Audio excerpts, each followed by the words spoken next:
coming to you live from Numancia, Aklan in Western Visayas in the Philippines. I'm having my morning cup of coffee. I got this cup right here for my birthday. One of my good friends, let me turn the volume down on my laptop here. All right, I don't want to. I got this cup for my birthday. My friend, my good friend, had this cup made, and even has a proverbs here in the back. It says here, Proverbs 17:17. A friend loves at all times, and a brother is born for adversity. Wish, it says here, happy birthday, brother. Thank you for always standing by my side. I pray God continues to bless your strength and loyalty in the year ahead. So, I got many gifts during my birthday. I was really touched. Even this shirt right here, Alan, my friends, Alan and Elna, Lone Star and White Sands gave me this shirt right here. Plenty of shirts. The Colonel gave me like a fancy shirt, a colored shirt. I don't really wear a lot of colored shirt. I can't even remember the last time I wore the colored shirt. So, but I'll wear that on a special occasion, Colonel. Too fancy for my live stream. That shirt that you got me, man, it's too fancy. I saw Jim and Millie. I said hello to Jim and Millie already from North Carolina. Charlie Les, good morning. And my coffee this morning, actually, I'm drinking this Tim Hortons from Canada. This is French vanilla cappuccino. My good friend Ivan, he lives in Iloilo City. He brought this with him. He vacationed with his family in Canada, and now they're back in Iloilo City and brought this all the way from Canada for me. Thank you, brother. Thank you, Ivan. Good morning, Gino. The Red Sox are all of a sudden. I know life is great, man. The Dodgers lost again today, man. But it's all good. It's all good. They're still in a good spot. They lost six in a row for my Dodgers. Lost to the Cubbies today, but it's all good. As long as they're in the playoffs, I'll be happy. Good morning, Scuba Steve. Good morning, my brother. Brian Texpat from Galveston County in Texas. Good morning, bro. Good morning, Gino and the posse from JP Calibo. Oh, your wedding outfits. Lovely. I know.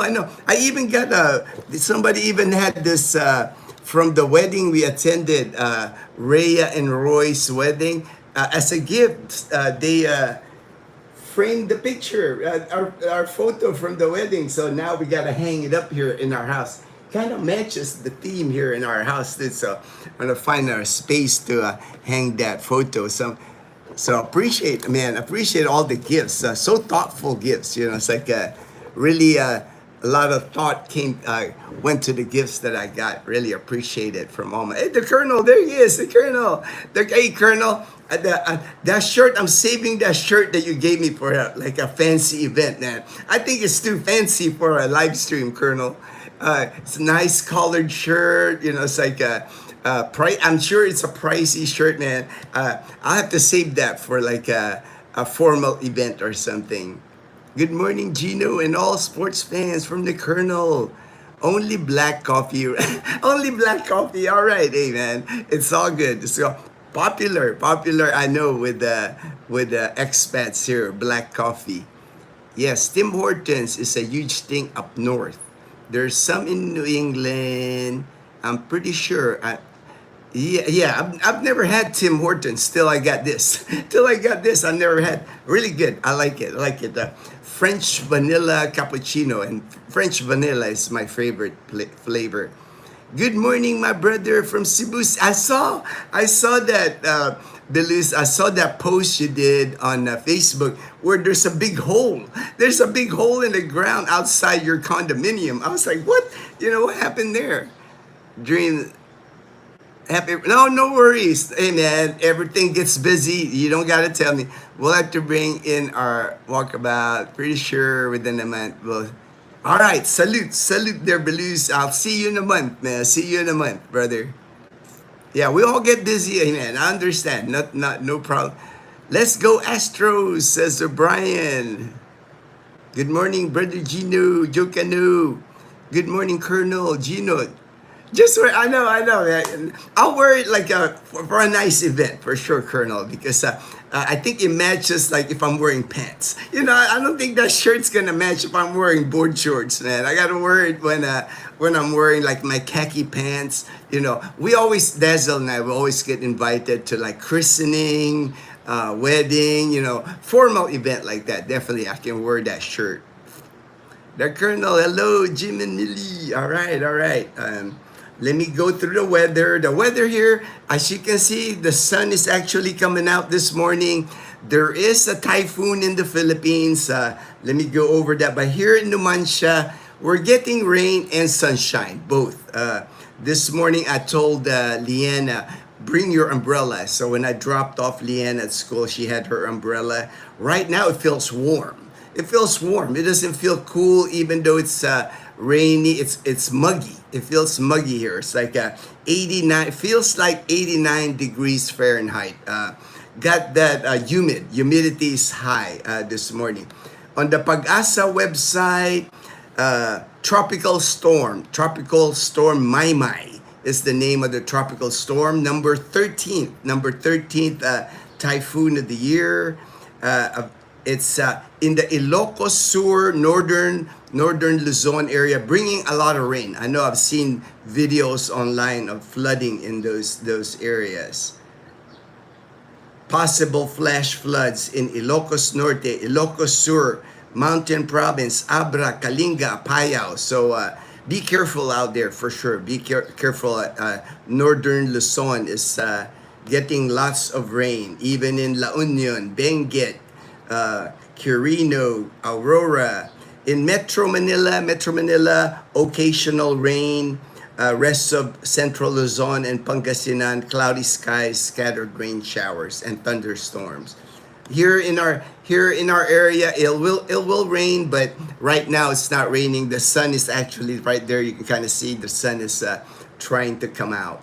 The dollar to peso exchange rate 60.71, actually dipped below 61 for the dollar to peso, but still pretty high. That's still a pretty high exchange. Anything over 60 in the Philippines, that's a high exchange rate here. Raining in Iloilo. Also, I saw our friend Kat from That Philippines Life. I saw the video this morning. Michael and Kat, they're in Iloilo City. Kat is having a procedure done, surgery. Prayers go to Kat. I'm sure Dazzle will get a hold of Kat when she gets up today. Just sending prayers. Speedy recovery, Kat. She was just at my party. She was feeling okay. I didn't know. I knew months back she was having issues, but now she's having surgery done at Medical City Iloilo. What 3 cities have the best hospital? USA standards. Need pain management to continue my care. Current video to all right. For sure, Joe, if you need the best hospitals here in the Philippines, I recommend going near Metro Manila. You want to be where the best hospital here probably is like St. Luke's in Quezon City, St. Luke's in BGC, and Makati Medical. There's a few American standard hospitals in the Metro Manila area.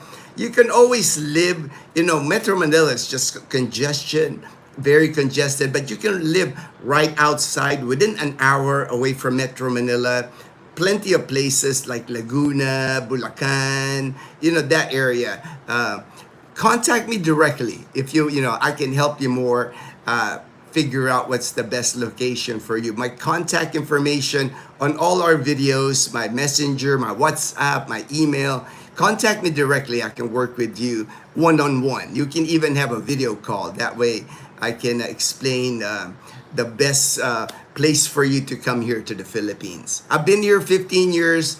Retired here. I'm United States Air Force retired. Born and raised in Manila.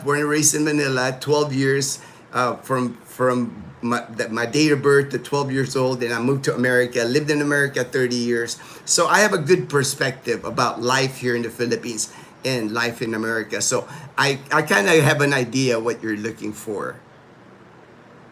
Colonel, love the Ilocos Sur area. Yeah, Colonel, that's the vegan, the Vigan, vegan area. That's Zol and I. We drove on our tiny Toyota Wigo. We took it all the way to Ilocos Sur, Ilocos Norte, Pagudpod. Really nice area. Wide open spaces.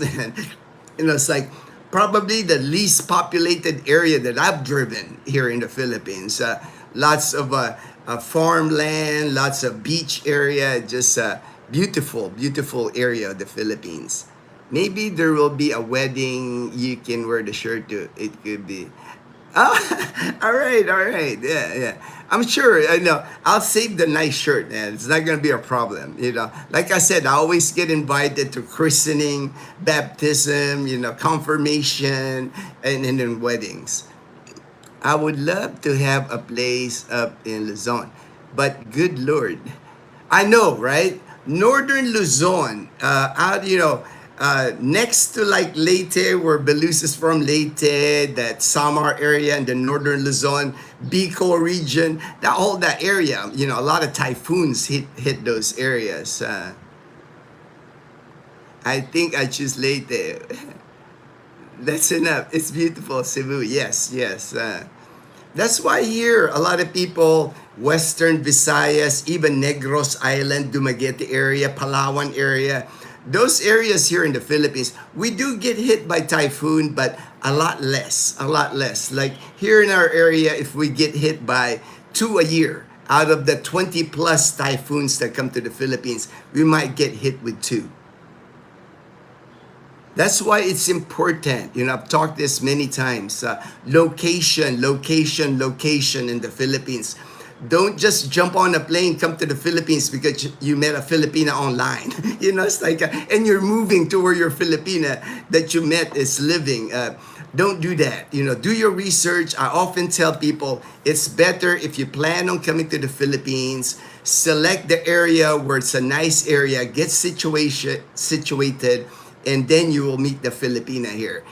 It doesn't matter where you go to the Philippines, you're going to meet a Filipina. It's just like, to me, it's more important to get settled first, find the location that you want, and then start dating Filipinas in that area. That way you don't have to move anywhere. Joe, all right, Joe. St. Luke's BGC was good for me. Oh, thank you. All right, Colonel. That's like... If you need surgery, need like heart, anything surgery, that highly recommend that St. Luke's. It's been that one of the top hospitals here in the Philippines since the 70s. Doctor trained in America, board certified in the West. So you will get the same treatment. Now the cost is going to be about the same, a little bit lower than than U.S. cost. But if that's not an issue, if you're not worried about the cost, definitely medical great in Cebu as well. Joe, okay, I'll get with you. I met an LDR. Cebu. Okay, so at least you met an LDR in Cebu City. At least in Cebu, you're near a city. Definitely we'll discuss it. That way I can assist you, Joe. Joe, just go slow. Yeah, right. This I often tell people that too. Belus, they meet a Filipina online, fall in love, and all of a sudden they're dropping everything, jumping. Take your time with that long distance relationship. It's like, it's a lot different being in love LDR than when you're actually together. In my observation, just my observation, this is what I've seen. The minute you meet the Filipina here, the dynamics usually change a little bit. You learn more about your Filipina. Of course, you're gonna learn about your Filipina's family. Sometimes a lot of family, a lot of family. So that could be overwhelming. That could be overwhelming. Take your time. Take your time. You know, don't be one of those guys that meet at LDR. Next thing you know, they're getting married. You know, haven't even met the Filipina for the first time at the airport, kind of deal. You know, this you're taking a big chance when you do that. Good morning, watching from Pasig City. All right, Irene, thank you. Hey, there he is, Michael S., my brother from another, the Duke of Duma, the Duke of Duma. Good morning, brother Gino. Gino, I don't often see American couples retiring over. Is it rare?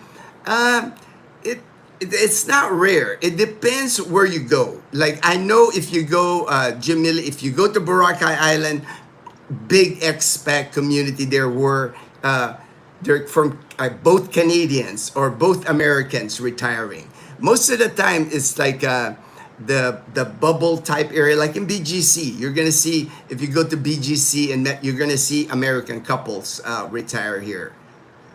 But in the provinces, a little bit rare. You know, like here in the mainland Aklan, you don't see many. Usually, a lot of the American couples, they like going to like, you know, BGC, Boracay Island, somewhere in Palawan, you know, that kind of thing. Good AM, Gino fam and the Panay Posse. All right, Fortune, my brother in Bacoor, in Cavite. J Dexter. All right. Gino, do you know how often TRICARE updates their certified? I do not know how often they update it, but I'm always checking. You know, I'm always checking because they seem to drop and add hospitals to it on a monthly basis, man. Because sometimes, you know, because people ask me all the time about TRICARE. TRICARE is medical insurance here for us military retirees in the Philippines. And people are always asking me, hey, Gino, do you know this, what's the best hospital in my area, you know, kind of thing. So I'm always checking. And it surprises me how it changes month to month. It seems like it changes month to month. Yeah, I'm old and cautious. I told her we have to meet and hang. Yes, very good, Joe. Make sure you meet, date for a while. You know, it's like I'm amazed sometimes how when expats come here to the Philippines, how quick they want to get married. You know, it's like, man, marry. You know, getting married in the Philippines is no joke, man. There's no divorce here. Although as an expat, you can go abroad and file divorce abroad, but here in the Philippines, once you marry a Filipina here in the Philippines, you're never going to be able to marry another Filipina here. No divorce in the Philippines, even for an expat. If you're an expat, you get married here in the Philippines, you only get married here once. That gets recorded here in the Philippines. They have the Philippine Statistics Authority, and they will not allow you to get married again here in the Philippines. No divorce in the Philippines. And I don't think it'll ever happen that divorce will be legalized here in the Philippines. They talk about it for many, many years. Man, this is a heavy religious country, heavy on Catholic religion here. I don't think that will ever happen here in the Philippines, divorce. Good morning, Mr. All right, Lasita, my good friend in Maine. Thank you for being online. Good AM, Captain Ron, Jimmy Scuba Steve, Brian GP. Yes, you live here with your dream and it's like black and white. It's great. It's great. All right. Good AM, Colonel Blues. No prenup means no marry for me. I've seen more and more of that, Joe, that you know, foreigners come here and they ask their Filipina to sign a prenup. I have seen that. You can, you know, hire an attorney here, do a prenup. I have seen that here. Not common for Filipinos to get married with a prenup. Good AM, Mike, the Duke of Duma, big part of the zone, no government work and classes. All right. Raining since Sunday. Wow. Yeah. I've been seeing some, they on YouTube, I've been seeing some areas that are getting flooded in the Luzon area. Weather system, Luis, my. Habagat, no wind, but brings plenty of rain. Yes, I saw that. I saw that. I mentioned that already. Fortune, she's having a procedure done, surgery done at Medical City Iloilo. Prayers definitely go to Kat. Hopefully, speedy recovery. Speedy recovery for Kat. Good morning, Lucita. All right, all right. Okay, let me hit my topic. Let me hit my topic. I'll try to stay on top of the comments here, but my topic today: pros and cons. Pros and cons of living here in the Philippines, retiring for most, retiring for most. The Philippines is not for everyone. That is one thing. I'm gonna open with that. It's not for everyone. I noticed a lot of military veterans that were stationed here before. We used to be Clark Air Base. I was one of them at Clark Air Base in Angeles City, Subic Naval Base. A lot of those guys that were stationed here back in the 80s tend to like the Philippines more, tend to enjoy the Philippines more because we already had the experience back in the 80s. You know, a lot of us were stationed here many years, 3, 4, 5 years here. So tendency for like the military retirees that's been here before, they have fun here. They enjoy the Philippines. They want to get back here. And even like I noticed, even if they weren't stationed here at Clark, the military veterans always seem to thrive here in the Philippines. I think because, you know, being in the military, we go through a lot of difficult times, and you know, we learn to adapt. We learn to adjust. You know, in the military, if you don't, you know, you're not going to survive the military. That's why it kind of like I see it more. They're more successful here in the Philippines where when they're military vets, military veterans. Not that I'm saying you got to be a military person to come to the Philippines, but I've just seen that they seem to thrive here in the Philippines. Instead of the people that's never been to the Philippines, or I've met people that's never been outside the United States. You know, that could be, you know, this is a developing country, the Philippines, the developing country. That's a big transition coming from America and what you're used to, all the conveniences, all the luxuries in America that you're used to. Fortune.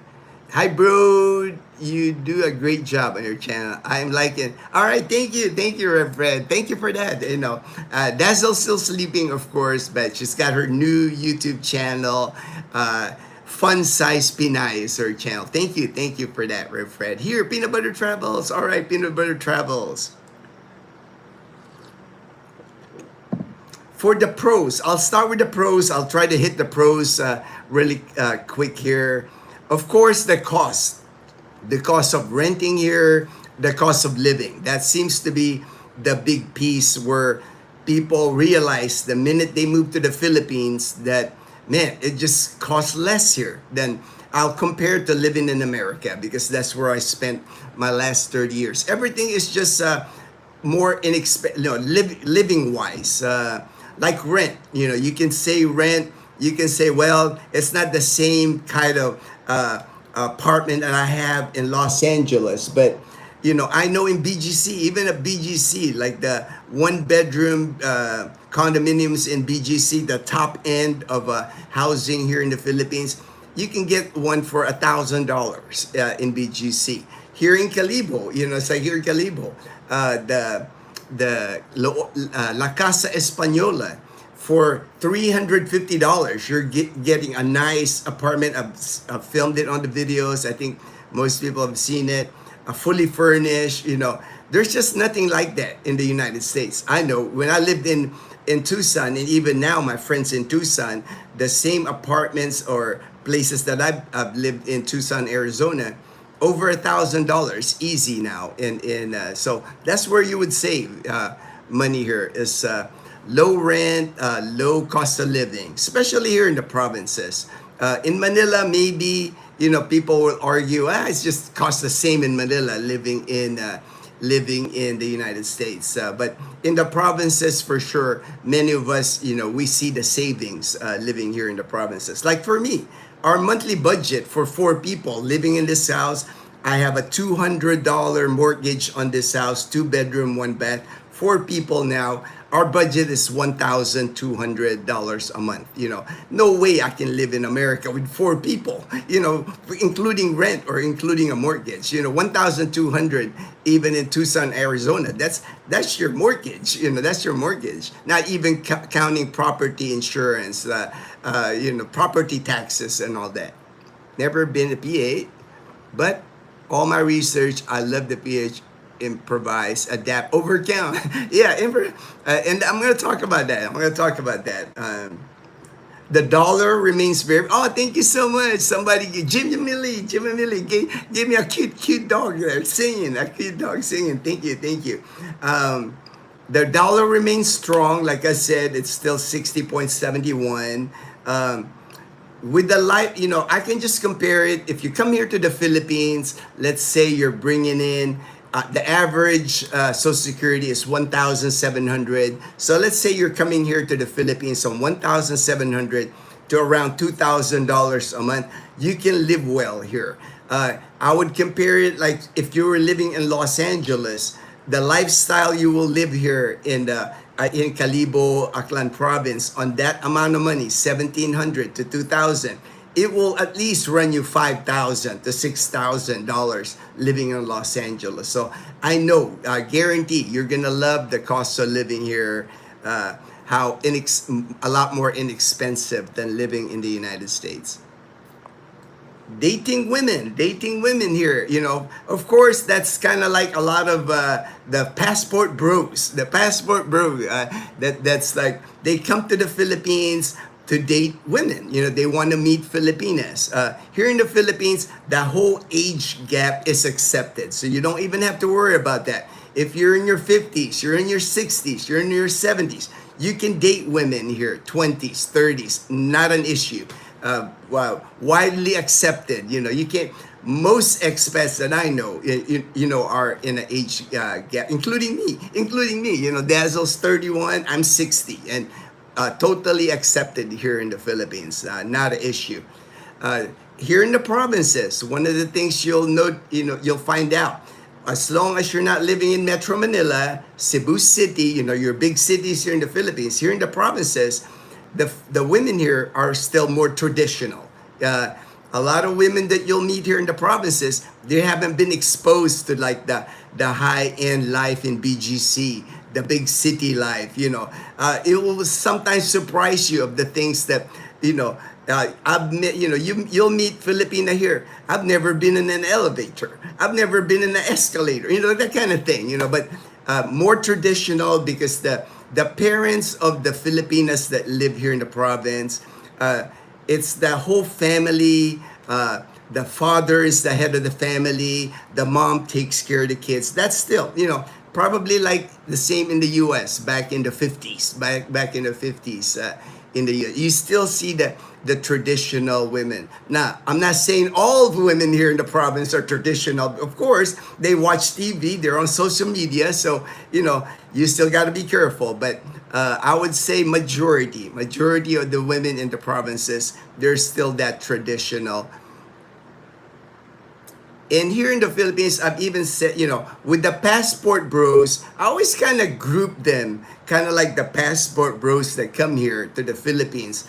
Majority of the passport bros are the single men that come here to the Philippines that I've seen, that I've observed. Most of them here are coming here to the Philippines to meet their future wife, to find somebody that's wife material.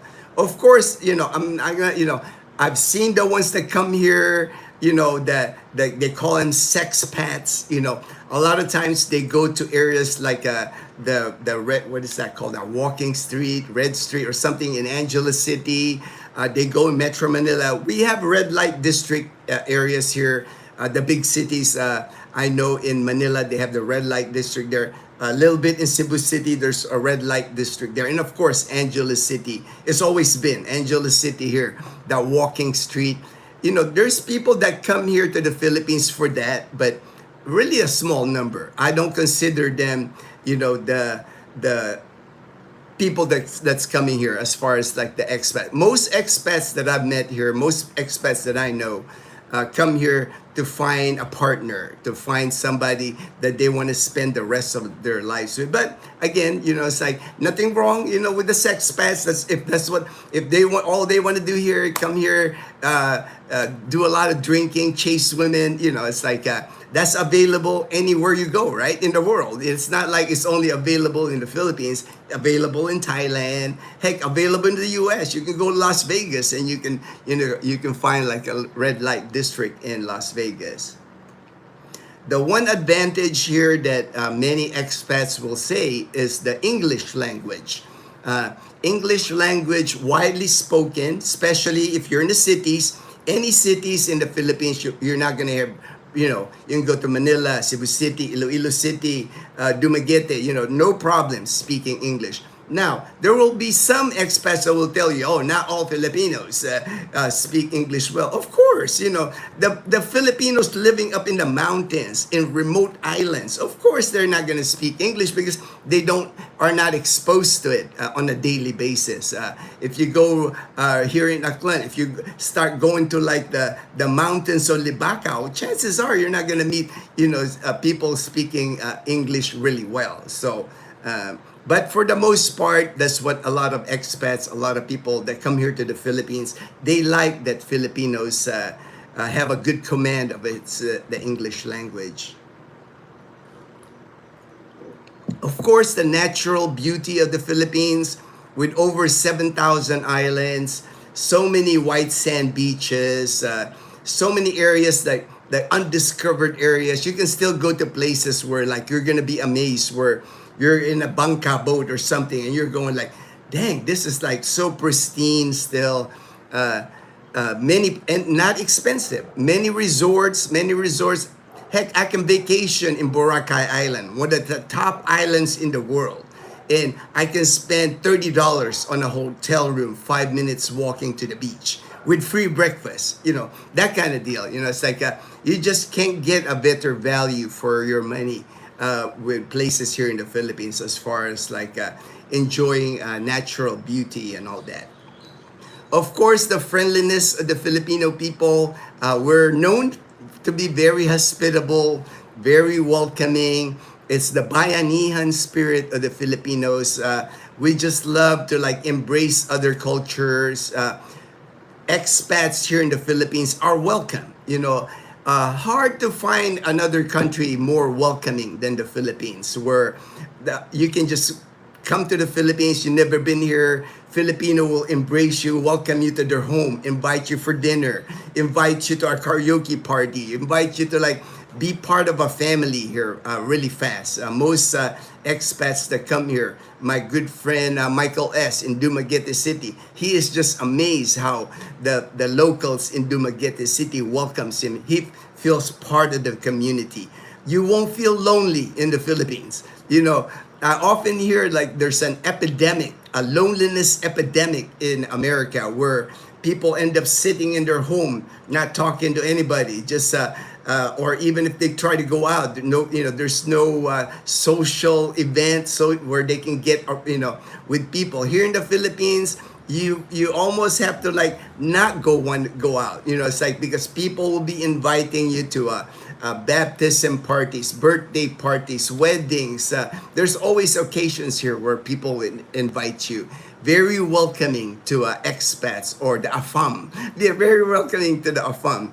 And like I just did a video, video about AFAM, how some Filipinas, they actually prefer an AFAM, because with the going trend here in the Philippines, the AFAM is just more attractive than dating a local Filipino, because a lot of local Filipinos here, man, they're not ready to get married. A lot of them, like to play that single, and then a lot of times they can't afford to get married. It's like they're still working. They know if they get married, raise kids, it just costs so much here in the Philippines. Whereas an AFAM that comes here to the Philippines, the AFAM are looking for a partner, are looking for a lifelong partner that they, somebody that they can love each other. That's the main thing. It's like. here in the Philippines, very affordable. If you got, you don't even have to be rich. You don't even have to be rich here to have a housekeeper, to have like a nanny. If you got kids, you can, most of my expat friends here that have kids, they have nanny. Some of them have nannies for each kid. It's like, it got 2 kids, they have 2 nannies. Look at JP Calibo. He's got a housekeeper. He doesn't even have to, because JP, the only reason he told me he has a housekeeper, he just can't get his house clean like the housekeeper can do it. It's like she does a really good job of cleaning JP's apartment. So JP's got a housekeeper, and you can afford that here. It's not expensive to get a housekeeper, nanny if you have kids. Now this one, affordable medical care, affordable dental. I might get some pushback from some people. Now it just depends. It just depends on, even for St. Luke's in Manila, the cost for that medical care there, I've worked in hospitals in the United States. It is still cheaper than some of the hospitals that I've worked in the United States. Now, you're not going to get that kind of quality care like Joe was asking earlier. Where's the best place? Because I have pain management issues. In the province, you're just not going to get the same care that you would get in Metro Manila, like the St. Luke's. That's why you want to live close to Metro Manila and have access to that. But like I said, a lot of those doctors at St. Luke's, Makati Medical, they're trained in the West. They're board certified in the West. So you're getting the same care slightly cheaper than in the U.S. This medical care in the U.S. is just have gotten out of control. Now, one caveat, of course, Medicare is not accepted in the Philippines. There's always this one guy that comments on all my videos. Well, Medicare is not accepted in the Philippines, and he is correct. He is correct. Medicare is not accepted here. That's why a lot of expats that age 65, what they do, they don't enroll in Medicare Part B, keep that $225 a month and build their medical emergency fund with that. There's always that one guy. He comments on all my videos, but I always tell him, and I reply to him the same way. Yes, you're correct. Medicare is not accepted here. Then I explain to him what expats do here. SRRV visa, the retirement visa here in the Philippines. I know Daniel, my friend Daniel, is going through a lot of paperwork. A lot, I'm not sure that the process, how long the process is, but it's still one of the easiest retirement visas around. I've talked to people in Thailand. They say the retirement visa in Thailand is complicated. Here in the Philippines, they want you here. The Philippines want expats here in the Philippines, not just from U.S., Canada, Japan, South Korea, China, even. They welcome people here on the SRRV retirement visa, so you can stay here forever. On the retirement visa, you can stay here forever. Easy to make friends here, like I was saying. If you feel lonely in the U.S., you don't have friends in the U.S., not hard to make friends here in the Philippines. Filipinos are just welcoming. They're fun people. They love karaoke. They love dancing. They love going to the beach. Not hard. Expats group all over the Philippines now. It's not just with us at the Panay Posse. I know in Dumaguete City, they have expat groups. Angeles, Subic Bay, Manila. My friends in Cavite have an expat group there. All right, that's the pros. I kind of rush through the pros because I always get hammered by people. People always tell me I don't show the negative, which it's not the truth. It's like somebody even tell me, "Well, Gino, you always just show the good videos. You don't see the poverty and all that." But that's not my videos. I don't film. Poverty exists here in the Philippines, but even me living here in Numancia and living in Calibo, I don't go to like the places that just to show that. It's like not my content. All right, the cons. These are the negatives. Consider negative. Medical care. Like I said, medical care, you can it could be a pro, it could be a con, but medical care, healthcare disparity between the city here in the province, huge. huge gap between the medical care that you will get, like let's say in Metro Manila, Cebu City, Iloilo City. Big gap when it comes to medical care between the big cities and then the province. Before, I couldn't recommend Aklan province. I used to do videos, and I've never could recommend Calibo as a retirement destination because we didn't have in my thinking. I could not recommend Calibo before because we did not have a good hospital. In my opinion, I'm not bashing Panay Hospital. I'm not bashing St. Gabriel Hospital, but I worked in hospitals before, and I just felt like not modern enough, not enough specialties. But now we do. In Calibo, we now have Asia Pacific Medical Center. I feel very comfortable if I have to get a procedure there done, surgery, if I get admitted there, very comfortable about getting done here. Big new facility that opened 2 years ago. But again, not all provinces will have that. Like if you go to some of the provinces, like let's say you go to Romblon, somebody was like on one of my groups was asking me, he was thinking about retiring in Boracay or Romblon. And I was just thinking, I gave him some advice. I told him, if that were your two choices, I would select Boracay Island because at least they do have a hospital there, mid-size, not the same as Asia Pacific, but they are planning on building an Asia Pacific Medical Center, another one in Boracay Island. Plus, you're only an hour and a half away to go to Calibo, to Asia Pacific. Romblon, if you select those islands out there, man, it will take you like an hour and a half by boat just to get to like civilization. It's like you're gonna be out there where they don't have that. There's many places here in the Philippines where that's why I'm saying you better be careful selecting the area where you're going, the location. A lot of areas in Mindanao, up in the mountains in Mindanao, not a lot of good medical facilities available to you. So if you select those areas, even here in Panay Island, like I was saying, if you live in Libacao, man, you're a good hour and a half, 2 hours to Calibo. If you have medical issues, that might be critical for you. So consider that depending on your health condition. If you want, if you have a lot of medical issues, you want to stay close to a good medical facility. Again, no Medicare here in the Philippines. Infrastructure. This is always mentioned here. Infrastructure here in the Philippines. Electricity. Electricity in the Philippines has always been a problem.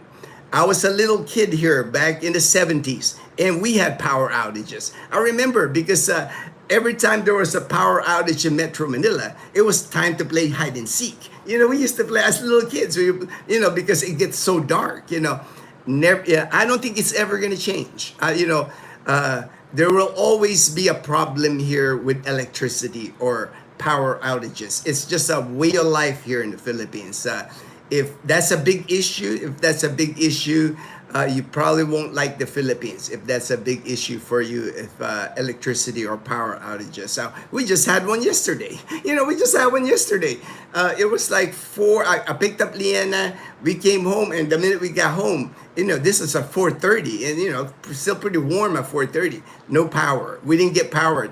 2 hours, we didn't have electricity. So that happens. Unfortunately, that happens. One thing to consider. That's why a lot of people, they go with solar, but that costs money. Of course, solar. Internet. If you're a digital nomad here in the Philippines, you want to be in the big cities. You want to be in Metro Manila, Cebu City, Iloilo City. Province, if you're a digital nomad, going to be hard to make your money connected to the internet because we just don't have good internet in the province, like here in Aklan province. Even my internet now, I got it connected to my Blue Yeti. I could lose you guys, and I have lost you guys sometimes. And I have fiber optic, from Calibo cable. So that's the thing. All right. Joe, 200 mortgage. Wow. Yep, 200. My house, 2 bedroom, 1 bath, gated community. I paid for the house at the time, 11 years ago. I paid 1.5 million, depending on the exchange rate. Now it's like $25,000. I had a down payment, 20%, $5,000. So the remaining was a 15-year loan. I have 4 more years left on my loan. And in 4 years, free and clear, this house will be ours. Hey, James, Jason Karen's Adventure, my brother James. Good morning, good morning. Howdy. Hey, man. Alan, I'm wearing your shirt, man. I'm wearing the shirt that you gave me, Alan, for my birthday. Thank you so much, Alan. Medical is less expensive. Number of reasons for bankruptcy in the U.S. is medical related. To me, that's what I understand that, Joe. But I always get backlash from people telling me that that it's not cheaper here. But it's like that. But I know it's cheaper. Dazzle just got admitted, right? You saw the Dazzle's admission, 2 nights, 3 days, bunch of tests at Asia Pacific Medical Center. And we spent, less than $300, for her stay and all the medical, in the United States, that's an urgent care visit. Admission to the hospital in the United States, you're talking thousands of dollars, man. Good day, sir. Good day, sir. Jimmy, True Joe from Jim and Millie. Morning, James. I came here looking for Grisel. Hey, man, hey, can't blame you, right, Colonel? I mean, why not? That's what I was saying. It's like people are always critical, what's wrong with that? You're an adult, Crisel's an adult, 2 consenting adults, people get all wound up with this age gap thing. To me, it's silly, man. The main thing is like 2 consenting adults, you guys are in love, nothing wrong with that. Cost of living in the Philippines is only if you eat locally grown, produced food, avoid imported goods, expenses can be as high or higher than back home. You'll find out, Joe. It's like there are people, I think that they replicate their life, a lot of times, they can afford it. The people that live in BGC, even here in Calibo, once you're here, Joe, there's not a lot of American products here. And the guys here will tell you that, JP can tell you that, it's like the Colonel was, he had, what was that, the Heinz 57, and the Tabasco sauce, the Chipotle Tabasco sauce that Alan brought it for the Colonel from Texas, there's just not a lot of American goods. I know in Calibo, we don't have a lot, I have to be going to like SNR to eat, and even SNR doesn't have the same selection in the United States. But for me, all that stuff is just luxury. A lot of the American products that I was used to in America, if I get them now, it's just a luxury. It's like if I get to eat the King Hawaiian bread again, ooh, wow, it's a treat. But I don't have to have it. There's other products here that baked goods. There's a lot of other products here that you can eat. Beside LOL, Colonel, for Jim and Neil. Mission accomplished, Colonel. I know, right? Mission accomplished for Colonel, man. Hey, howdy, Daniel. Howdy to all Posse and Passport Bros. Jokano, hey, Daniel. JP, Philippines traffic is a big change, but at least they drive on the right side of the road. I could not see myself driving in Thailand. JP, they seem to drive on whichever side of the road that suits them, typically the right side. We were watching a video of yours today, Gino, from 3 years ago. Dazzle looks younger and younger. I told Jim, I need to eat a lot more buko. You need to eat a lot more buko. I eat a lot of buko, man. JK, bam, Daniel. All right, Fortune. Good decision, JP. It's affordable to get a housekeeper. Right, Fortune? Very affordable. Housekeeper here, nanny. You can have a part-time. You can have full-time. You can have a live-in maid here, live-in nanny. Not expensive at all here. Good AM, James and Karen from Fortune. Spot on, Gino. I love simply meeting the amazing people of the Philippines. It is so welcoming, loving, in my time. I can only speak for myself, but connections I have made here are surreal. It's so easy, right? It's so easy. That that's why that when I saw a video, I see videos about in America. There's a loneliness epidemic in America. People are just not, they don't have bonds with friends, with community. It's almost impossible to do that here in the Philippines. I think it's like it would be hard for even for JP, even for Ruben, because they're out and about. They're walking around Calibo during the day. Their morning walk. They shop, they say hello. People smile at you. It's like when you smile at the people serving you your food, whatever, they're smiling. And a lot of times they're curious. They're curious as to like, what are you doing here in the Philippines? Or where are you from? That's how Ruben met his date. Ruben brought his date. Ruben's date for my birthday party was she's a manager at Paris Retiro. So Ruben invited her, and she came to my birthday party as Ruben's date. That's just the way it is here. Good AM, Lone Star, Virgin. I see Colonel, very happy. Yes, I mean, they fit, Colonel and Crizel, they're a good couple. They just fit, you can tell they're having a good time together. Good AM, Daniel.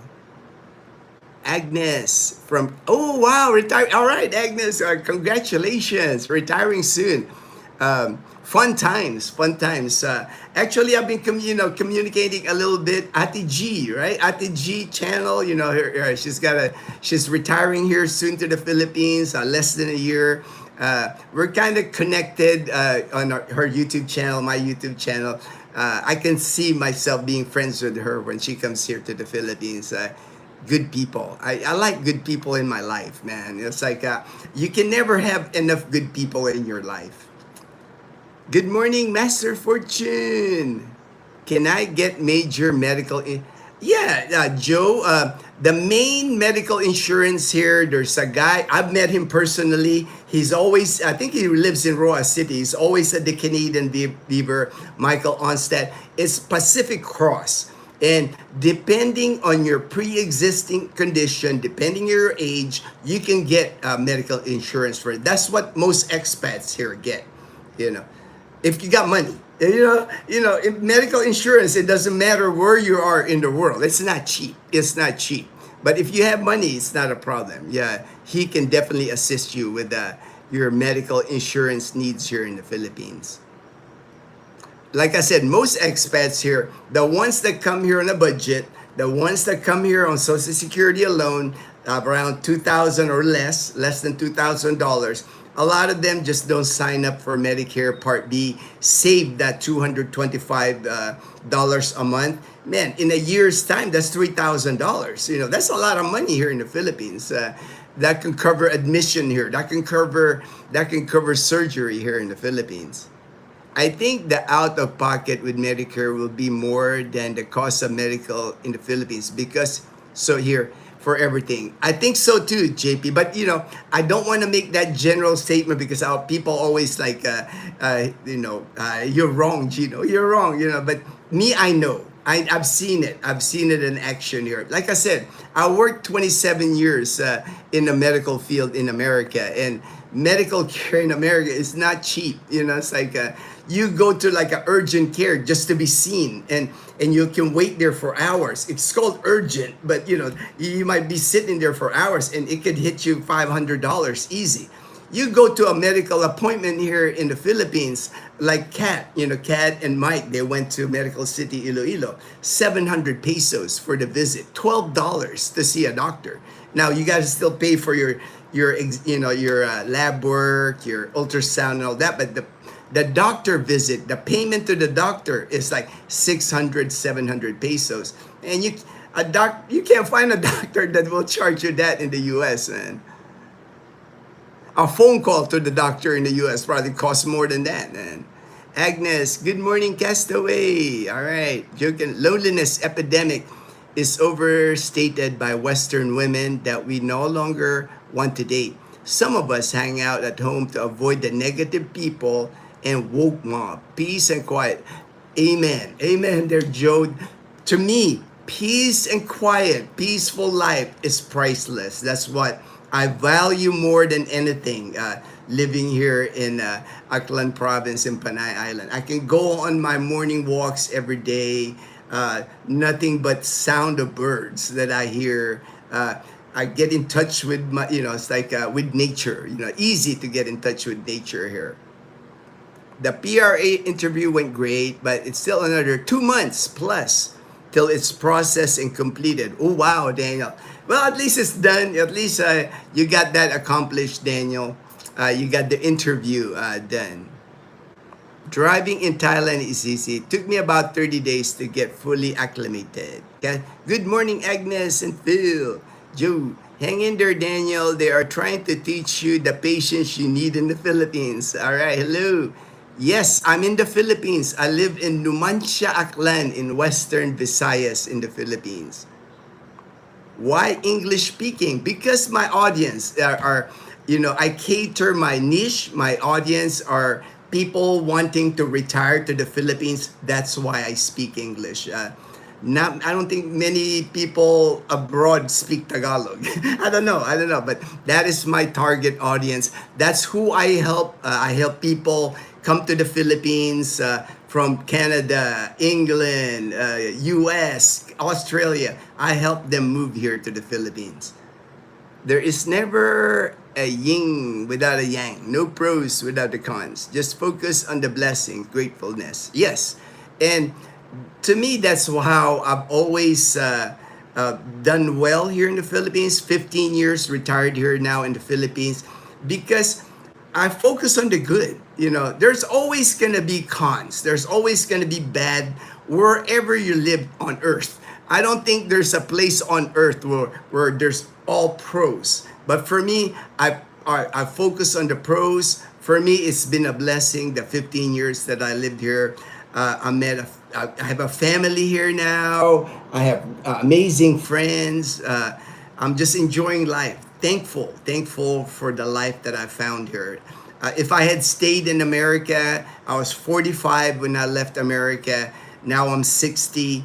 If I'd stayed in America, I don't think I would have found the life that I have now. And I'm so grateful. I'm so grateful and blessed that every day is a blessing. I wake up, you see me, man. I'm always smiling. I'm always having fun. It's like I don't think I would have had this kind of life if I had stayed in America.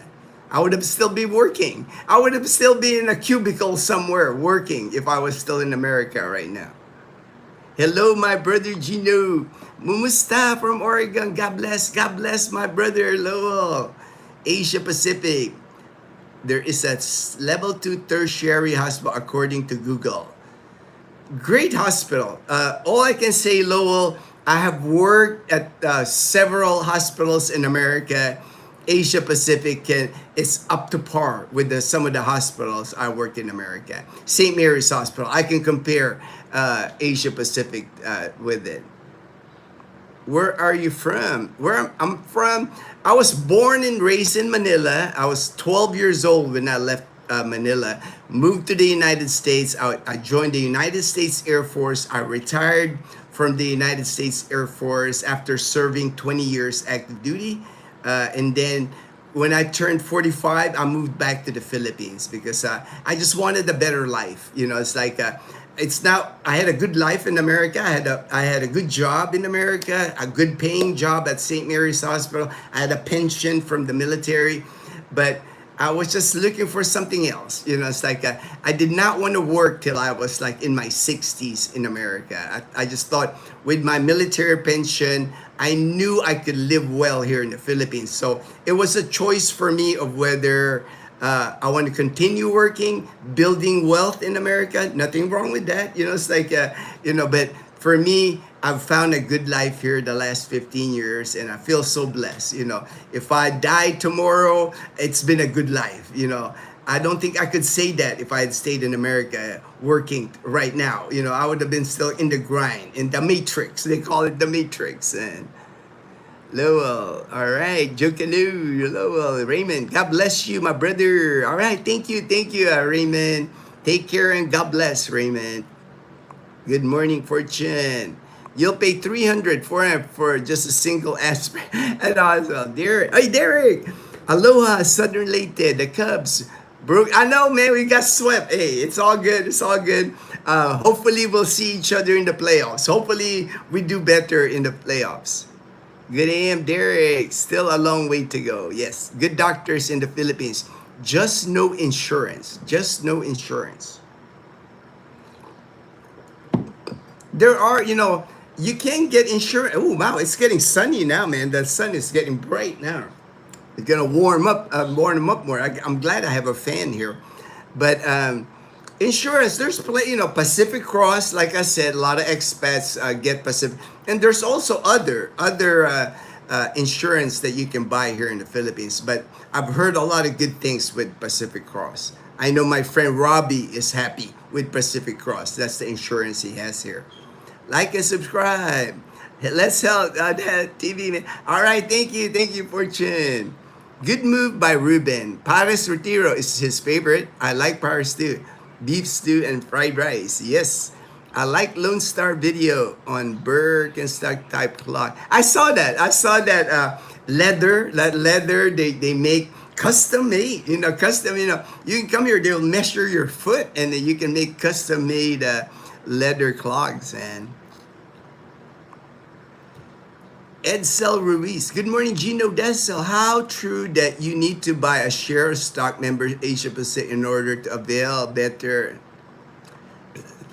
I don't think that's true. I don't have a share on Asia Pacific, and Dazzle got good medical care. I mean, it can't hurt. I would think, you get. I'm sure if you have a stock, I'm sure it on your cost on your bill. It helps with your. I don't know how that whole shareholder with Asia Pacific work, but it makes sense to me that they would get a preferential treatment. If I was a business and you got a membership in my business, it's like you're gonna get. But the medical care should be the same. Doctors operate like the same as doctors in the U.S. All right, thank you, Derek. I don't think I'll ever hit that. That's not a goal. Our goal in YouTube is just to help people. For me, it's been my kind of like my calling, kind of like the thing I enjoy the most is when I get one-to-one with a person and I get it down to it. Okay, this is what you got to do, bro. This is like with Merle and Mr. Boracay. It's like he was not happy with his life in the U.S. and lived in New York. He lived in San Diego. He wanted a change. He told me he's a beach person. He loved San Diego. He can't live away from the beach. So me and him some video calls, heart-to-heart talks. What are you looking for here in the Philippines?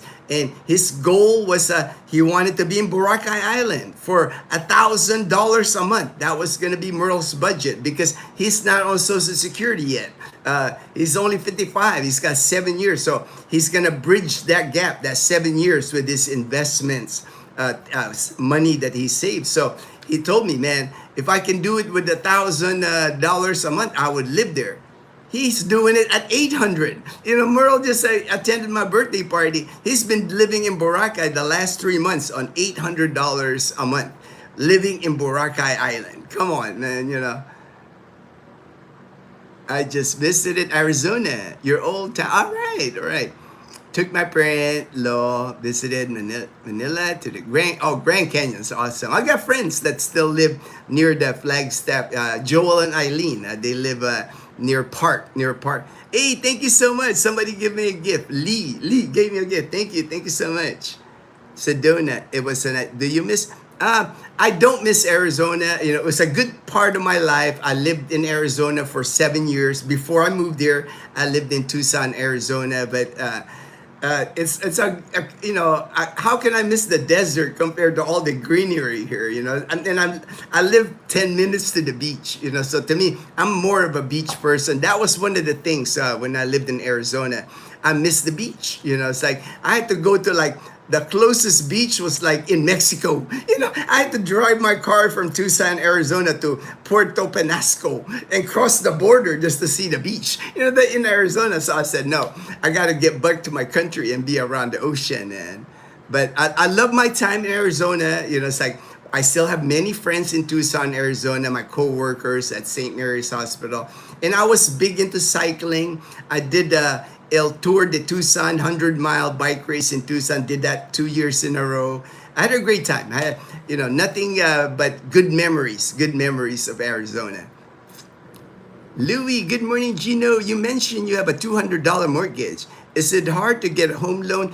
Like for me, I'm Filipino American, so I can't talk about expats getting a loan. But if you're a Filipino citizen, American citizen, easy to get a loan here because all they do is verify your income. So if you can show them, like me, I showed them my military pension, and they were willing to like loan me a lot more money. But I was happy with that. At that time, it was just Dazzle and I living here. So 2-bedroom, 1 bath made sense for us. And we love it here. We love our gated community, man. It's like, to me, it's like one of the best places to live here in Aklan province. Filipinas, economy, weather, trumps all the cons for me. All right, Joe. Cooper. Morning, Gino from the Colorado. Are expats attending local? Yes, they attend welcome to like local churches here. Catholic, every time I go to mass, the Catholic church here in Calibo or Numancia, I see expats in there. A lot more in places like Iloilo, the bigger cities. Calibo, we're a small expat community here. It's growing, but nowhere near like Iloilo City, Dumaguete City, or Cebu City. Do you like cotton or polyesters or half and half shirts? Ali, if you are an expat, do you need a Philippine driver's license to buy a car or bike? To buy a bike or a car, you don't need to have a Philippine license. JP bought his motorbike, I think 3 weeks from the day he landed here. He bought a Blue Arrow. Buying is easy. The driver's license, you can drive with your American driver's license for 90 days before you have to get a Philippine driver's license. And I can't say it's an easy process. I can't say it could be challenging to get your Philippine driver's license. It depends on the LTO, the Land Transportation Office, where you're gonna apply, because that was one of the things with infrastructure. I talk about electricity, how bad electricity here is. Internet, same deal. Internet, unless you're like in Metro Manila, Cebu City, digital nomad, it's no good. Internet is no good in the Philippines. You can have Starlink. Gonna cost you money, and even that sometimes, Starlink depends on the cloud covering. So even that sometimes.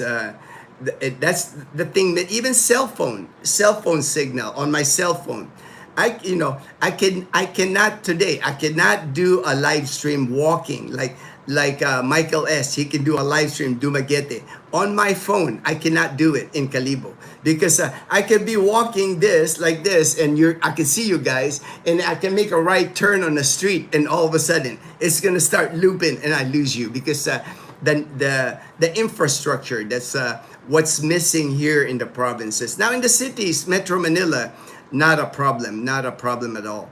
I've even heard people when they get their Philippine license, they get it quickly.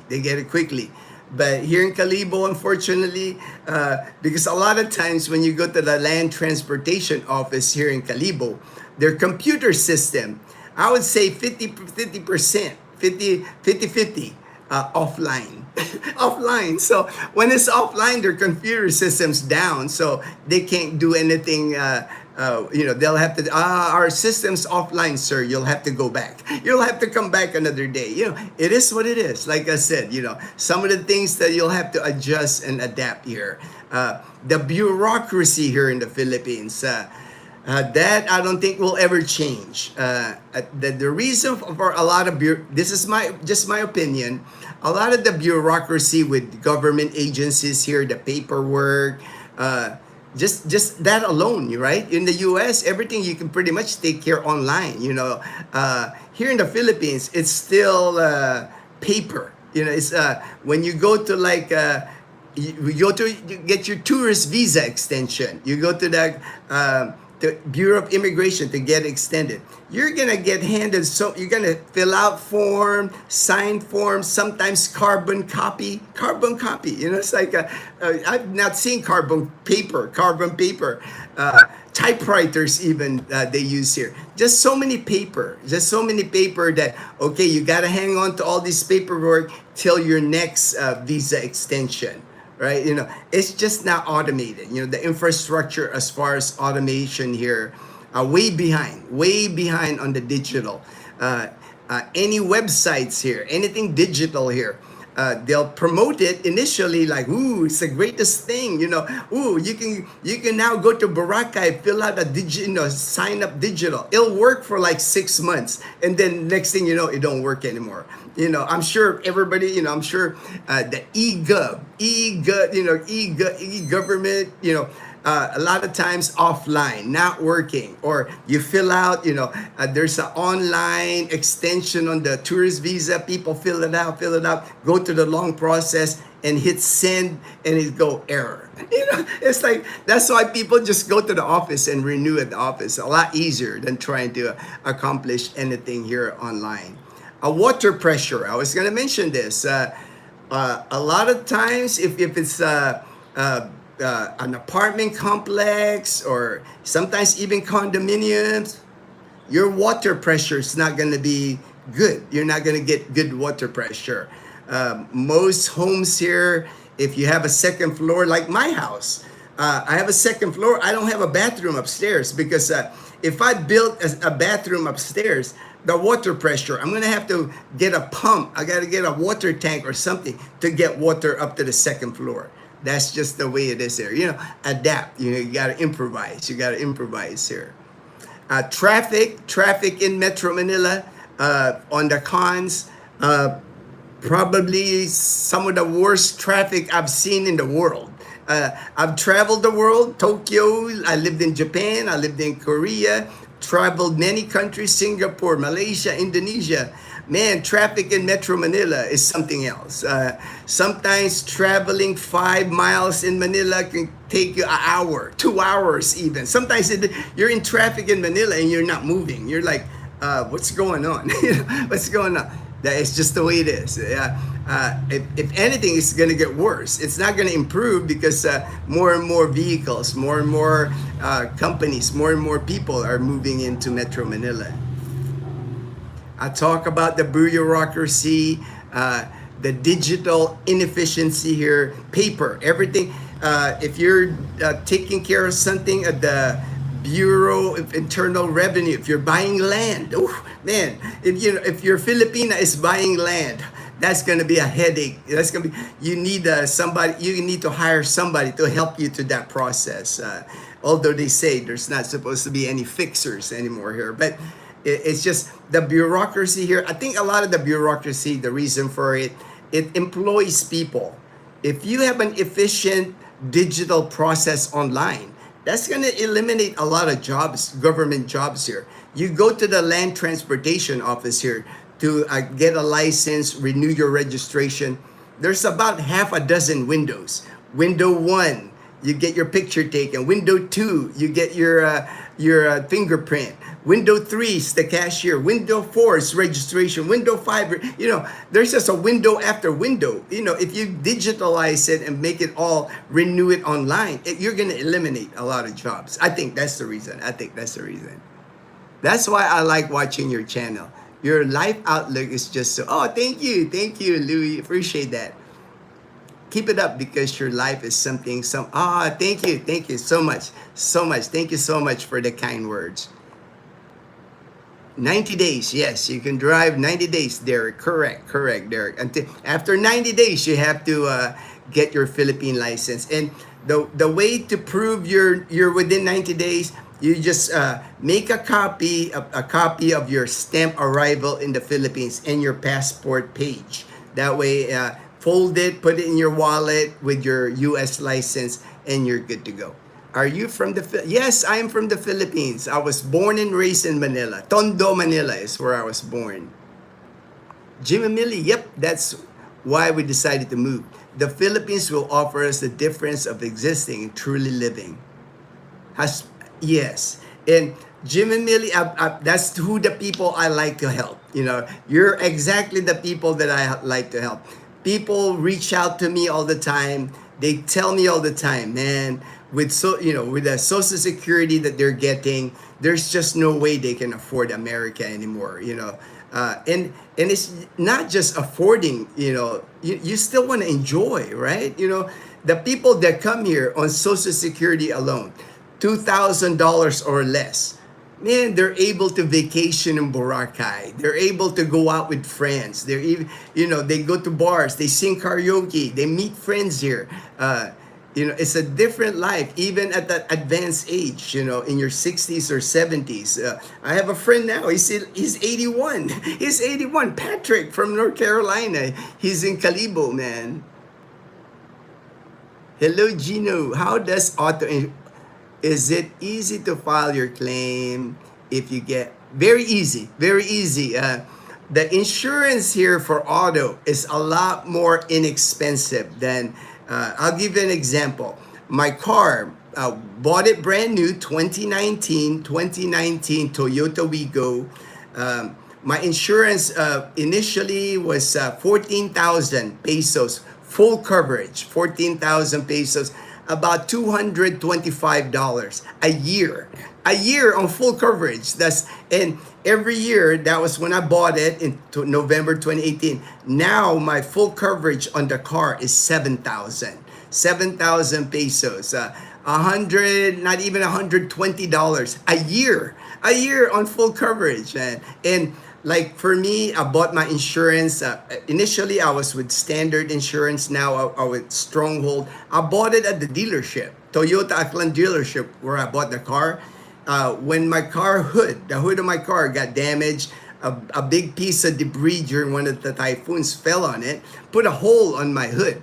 I just took it to a Toyota dealership. They replaced the whole hood. They removed the whole hood and put a brand new hood on it. One thing about here in the Philippines, when you get in that collision, damage on your vehicle, they're really good here at repairing. It's like a lot of people don't carry insurance. A lot of people here don't carry insurance. And they're really good at like the fender bender type, those, not the total vehicles or anything, but they're really good here in the Philippines as far as like repairing anything. Labor is so cheap here. Anything labor for fixing your motorbike, fixing your engine, anything labor is like inexpensive here. We are priced out of the USA. I understand, Derek. I understand. That's, Derek lives in Hawaii. If you can imagine, Derek lives in Hawaii. That's why he's moving here to Southern Leyte, where his wife, Filipina wife, already has a house. They already have a house built in Leyte. If you're a stockholder, you will get some benefits, discounts, maybe a room upgrade, but exactly, right? Thank you for clarifying that. That's what I thought. Same medical care. You just have some benefits, It makes sense, If, like I said, if you're a member of the hospital, you're a shareholder, I would be treating you better too, But same medical care. Doctors do not treat a patient based on their income here. Arizona is RV and van life friendly. Yeah, that's why I wish I knew that, Derek, when I was living in Arizona. When I was there, I left in 2011. I just didn't see it. I knew, come to find out later, some of the areas where I would be, I knew about Quartzsite. I wish I had known the guy, Bob Wells. I wish I met Bob Wells and found, I didn't know Bob Wells till I moved here to the Philippines. I would have done van life easily if I was still in Arizona. Yes, I'm priced out of good living in the U.S. I could survive here, but not thrive. I am selling my house for more money than I could afford to buy on my income, and half goes to someone. Yeah. I got into like I said, I have a friend of mine that lives in Mississippi. We always like text each other, good conversation. But to me, he had a bad experience. He tried the Philippines. He lived like 2 years. I think, to me, his mistake was he picked the wrong location. His wife was from Angeles City, and he picked Angeles City. He lived there for 2 years, and he didn't like it. And if it was me, I probably wouldn't like it either, because yeah, Angeles City to me is like too congested, polluted, crowded, unless you live inside Clark. If you live inside the old military base, you're living well. You're living well. But outside Angeles City, you got, the red light district there, walking, to me, that's just not a good environment to retire, in my opinion. Just my opinion. You're going to run into a lot of expats that drink too much, that chase women too much, just not the vibe, I want to have when I'm retired. Nothing wrong with it. I mean, people do that here. People do that here in the Philippines. Nothing wrong with it, but just not, for me, it's not conducive to retirement. I don't drink anymore, so that would be the other thing. It's like, I don't want to be surrounded by guys like, getting totally wasted all the time. Rice and beans and rice. Hey, what up, Brother Gino? God bless you. God bless, brother. Nice to catch your live. Question, any experience with the Manila VA for veterans? I've been reading mixed reviews, both good and bad. I don't have disability with the VA, man, so I can't speak with that. But I do know the VA Manila, they handle only service-related disability. People always ask me, well, how's the VA hospital in the Philippines? There is no VA hospital in the Philippines. It's only the VA clinic in Manila. It's not big. I've been there. That's where I got my COVID shot, the Johnson & Johnson shot. So I've seen it. It's not a big place. Maybe 3-4 rooms, like clinic rooms, not big at all. I do know, like Medical City Iloilo now, they accept FMP, for if you're getting your care through the VA, like, again, service-connected disability. To me, you're better, if VA care is important, you're better off with the VA care in the United States. You're not going to get the same service that you're going to get here in the Philippines. Agnes visited Twin Arrows Casino. I think I visited the casino in Tucson one time. I'm not big in casinos. I'm not a big gambler, but I did go Casino del Sol or something like that in Arizona, in Tucson. One time I visited it just to see it, just to see what. I like the buffet. I remember eating a good buffet there. Hey, there he is, Mr. Boracay. Hello, kid. How's everyone? All right. Thank you, Merle. Everybody's good, man. Louis, we bought property in Roa City that needs some repairs, and it's really hard to find capable contractor. Is it? No. I wish. Louis, with the contractors here in the Philippines, it's hit or miss. A lot of times it's recommendation from other people, relatives, hopefully, people. My Kuya Rex, he lives like 2 doors down from me. He had some major renovations on his house. They really did a good job. He even brought that crew that fixed this house all the way from Boracay, because he knew them from Boracay. So when it's time for me to do some renovations, we're thinking of adding another room, a separate 1 bedroom for the main house here. That way Dazzle and I can have our own space. We're thinking about doing that probably summer, March of 2027.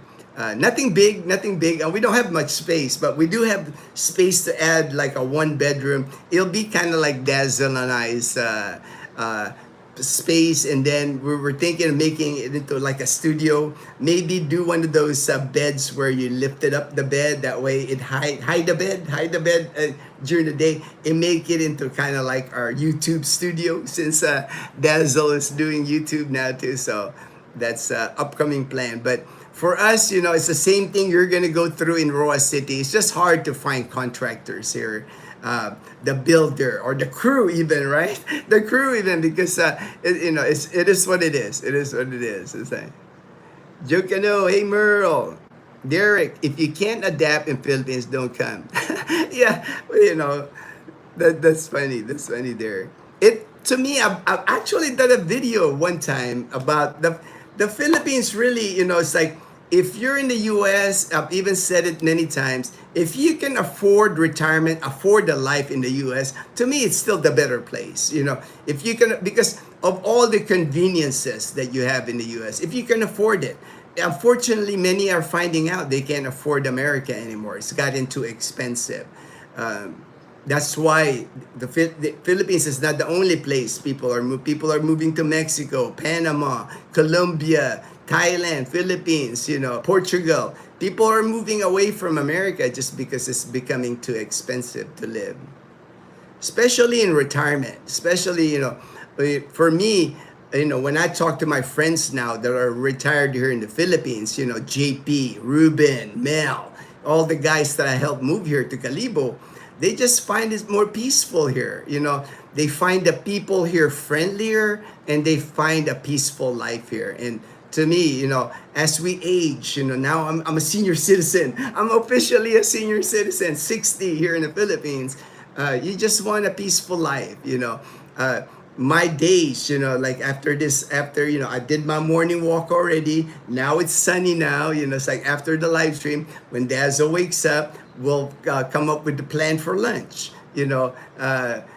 Anytime we want to do, anytime we want to go to Boracay, we're like an hour and a half away from Boracay and spend time inexpensive, very affordable for us to go to Boracay. Many would have to come first to see if they can adapt. If they can't, they need to leave. Yeah, Belus actually shared this one vlogger near his area. This guy, he's only been in the Philippines 5 months, and he made a video, not paradise in the Philippines. You know, maybe for views and all that, but he's leaving the Philippines because he can't handle that Leyte area. But the thing with him, he married a Filipina, and he married a Filipina with a kid. And I was just thinking, you know, okay, so he married a Filipina. The Filipina was a single mom. Now he doesn't like the Philippines. Now he's going to go back to America. That Filipina's going to be here by herself for at least 2 years. It's not quick, you know, he's got to settle himself in the U.S., prove he has enough money to bring his family to the US. It's not an easy process, you know, it's a long process. He's looking at least 2 years before his wife and his stepson can join him in the United States. So that's not going to be a good situation, man, being away from your loved ones for 2 years, man. Pinoy are craftsmen. Yeah, man. That is one thing here with if I do hire a crew to build that one bedroom, I'm not going to be paying much for labor.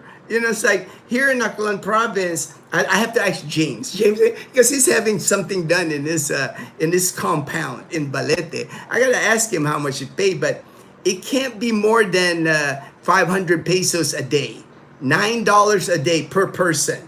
And these guys would like mix cement, carpentry, you name it. You know, they could, you know, they call it panday here. And they're kind of like they could do anything, you know, building a home. And it's not like a big house. You know, it's like a 1 bedroom, kind of like a shed, you know, shed. We're thinking of like putting glass on one side and then blinds. So we'll come up with the design. But it doesn't cost much to build like a tiny house here in the Philippines. Hi, Gino. What was the final tab on the Wigo? The final tab, I think, man, where's my receipt, man? Let me look at the receipt here. My memory. I don't have good memory anymore, man. All right, my final expense here was 5,000 pesos for my 50,000 kilometer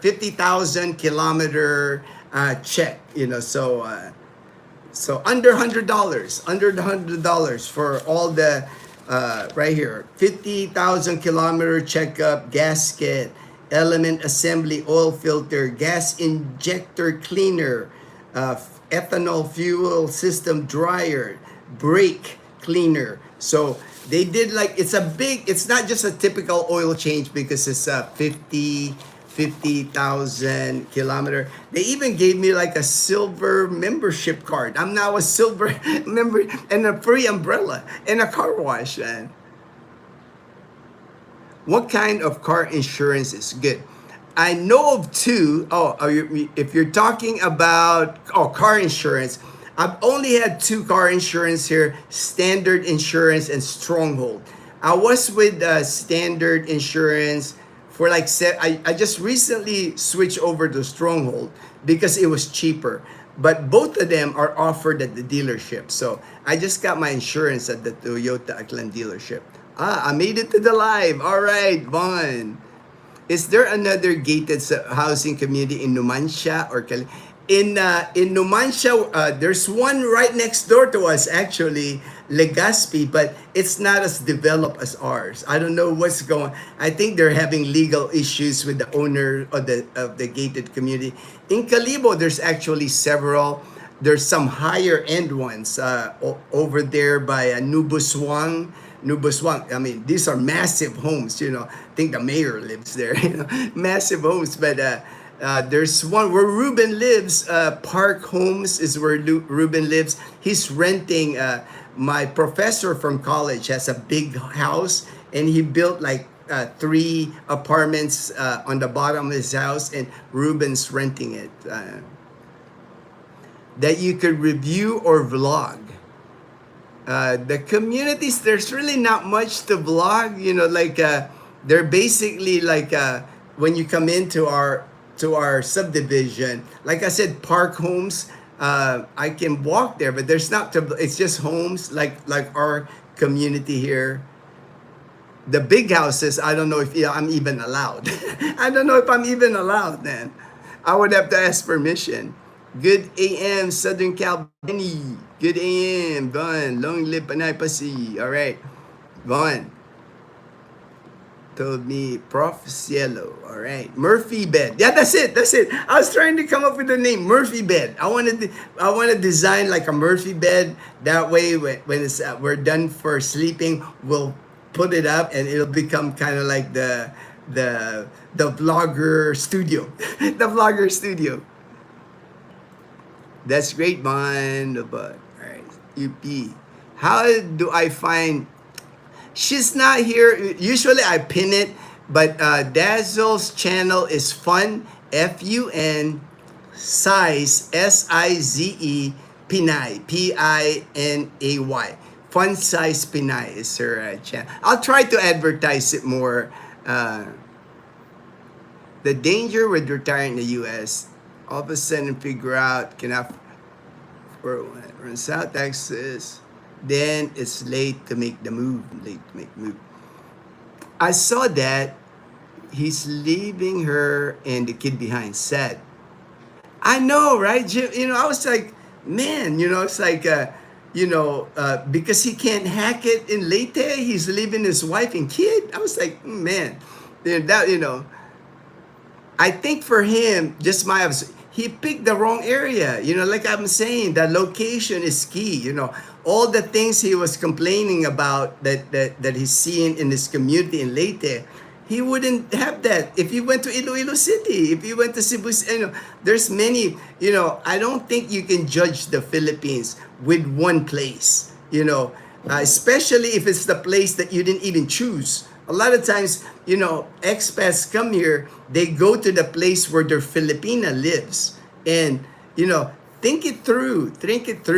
You know, I know the love, I know the LDR, I know that all that love thing, but think it through, you know, think about it. Would you even live in that area if your Filipina was there? You know, think that through, you know, it's like, that's why I always tell people, come to the Philippines, find a location that you like. Maybe it takes you 1, 2, 3 times till you find it. You know, some people move to Baguio City and then realize, ooh, I don't like Baguio City. Let me move to Boracay. Ooh, I don't like Boracay. Find a place where you're going to be happy first. And that Filipina that you're going to meet, it's going to come anyway. It doesn't matter where you are in the Philippines. You're going to meet a Filipina here. Don't select the area because you met a Filipina there online. Dazzle's channel is titled Fun Size Pinay, Pinay, not Filipina. Fun size Pinay. Lawrence, I'm late. Have you great? Oh, Redondo Beach. Yeah, I know all about Redondo Beach, and not far from Long Beach. Hope to see you soon. All right, all right. Thank you, Lauren. Good morning, Fortune. Ingat ka. All right, do it all, laborers. I know, right? That's what I'm saying. You know, here in the Philippines, I can hire a crew. I can hire a crew of 4 people, spend 2,000 pesos for a crew of 4. That's $34 a day. And they'll work from like, if it's at 8 in the morning till 5 in the afternoon. And I can just, whatever I tell them, you know, hey, build me this, build me a wall right here, use a rebar, mix cement, hollow blocks. They can put tile down, do a bathroom, you know, they can do all that, you know, for 500 pesos a day, $9 a day for an employee. Thanks, Benny. In all places and situation, it's not what you know, it's who you know, who you know. I watched this video also. Also, he did complain about late. I know. That's why Belus shared it with me. He shared the video to me, and I was just thinking, man, I wish he had, you know, made better decisions, because that's not cool, man. You know, it's like you're leaving your wife and kid in the Philippines, and like I said, they're not gonna make it to the U.S. minimum 2 years. A lot of paperwork is involved with petitioning your family to move. You know, he should have thought about that before he got married, man. But you know, he's young. He's young. He's got a lot to learn about life. Fortune, about $80. Millie, yes, he did. Yes, he did. My big problem is medical costs, U.S. government sponsor insurance, $900 a month. Whew, wow. 7,000. Wow, I did not know that it costs that much, Joe. Wow. Oh yeah, I know, right? That might be your whole monthly budget in the Philippines, and you can save, man. You can save money here. If you want to help out, Persia, let me know. We are trying to get her name out there. Okay, hope she runs under Lenny ticket. That's good price on the PM. I think so, Southern Cal, Benny. I mean, the car runs like a champ, man. I've never had any issues with our Toyota Wigo. I love the car. I at least have a good 5 years, maybe even 10 years on the vehicle. But we are looking. Once I think once I start my Social Security in 2 more years, we'll upgrade to the Toyota Rush. Nomad Brad put a Murphy bed box truck. Okay, I started watching videos on the Murphy bed. It's not gonna be hard. Rhea and Roy actually built one in their like studio thing too. That's where I got the idea, you know, because Dazzle and I were, you know, I have like a little carport area here where we used to park, Bumblebee, but you know, that's a perfect space for like a little studio, like a shed. But Dazzle and I can sleep there. Maybe even put solar, because it's not going to be much to power it with solar. Have one of those portable units. Put solar panels on the top. Buy a bigger Blue Yeti. That should be plenty of power for Dazzle and I. We've always wanted to do the van life, so that might be a little step towards that van life thing. Ray, living in the high life in Tagaytay. Welcome to the morning show. All right, there you go, Ray in the Philippines. I knew after my first trip to visit that I needed cooler weather. Yep, perfect, man. Like I said, there's people, you know, Baguio City is a popular location. Tagaytay is another popular location if you like cooler temperatures. Hey, Tootie, long time no see, Tootie. Long time no see. Hey, Gino. And everybody, hope everyone is well. Just had a good dinner. The farm is good. I need to move. Maybe it's time to go. All right. Hey, you already got me on WhatsApp, man. Me and you already communicate on WhatsApp, Tootie. So when it's time, let me know, man. I could even do a video call with you, man. Good day, I'm Ray. Hey, from. All right. Good morning, Fortune from Ray in the Philippines. He make his money off the stock market. Yeah, I saw that. How do you renew an expired credit card while in the Philippines? Do you just have your relative mail it you there? How reliable is mail in the Philippines? Unreliable.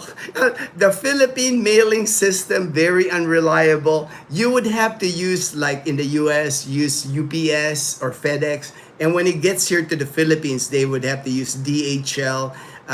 Pay a little extra. Don't send anything through the U.S. Postal Service, going to the Philippine Postal Service. You're gonna lose that item.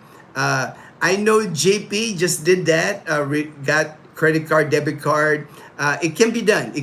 Me, I don't have any more credit cards or debit cards in the U.S. I only use a bank in the U.S. because of my military pension. That most of my banking now are done here in the Philippines, but.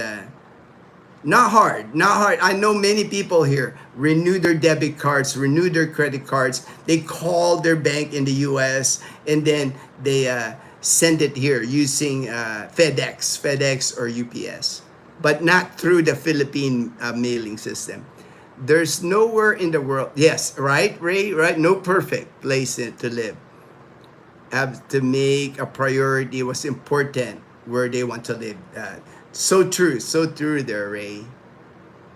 And that's why, that's why, one of the other things with the cons here, you cannot own land here in the Philippines. Only your Filipina spouse can own land. So that becomes an issue a lot of times because they say, well, you're building all this stuff for your Filipina. What if the relationship don't work? But I don't worry about those kind of things. I don't go into a marriage thinking that. To me, it's like whatever I built here, our home. When I'm gone, all this belongs to Dazzle, and she's in my eyes. The blessing that Dazzle and her family has given me. I want to make sure they're in good shape once I'm gone. He's going to find out how expensive if they bring foreign wife to US. My friend from UK married American. They spent. I know, Jim and Millie. When I was watching the video because Belus has sent it to me, he has no clue.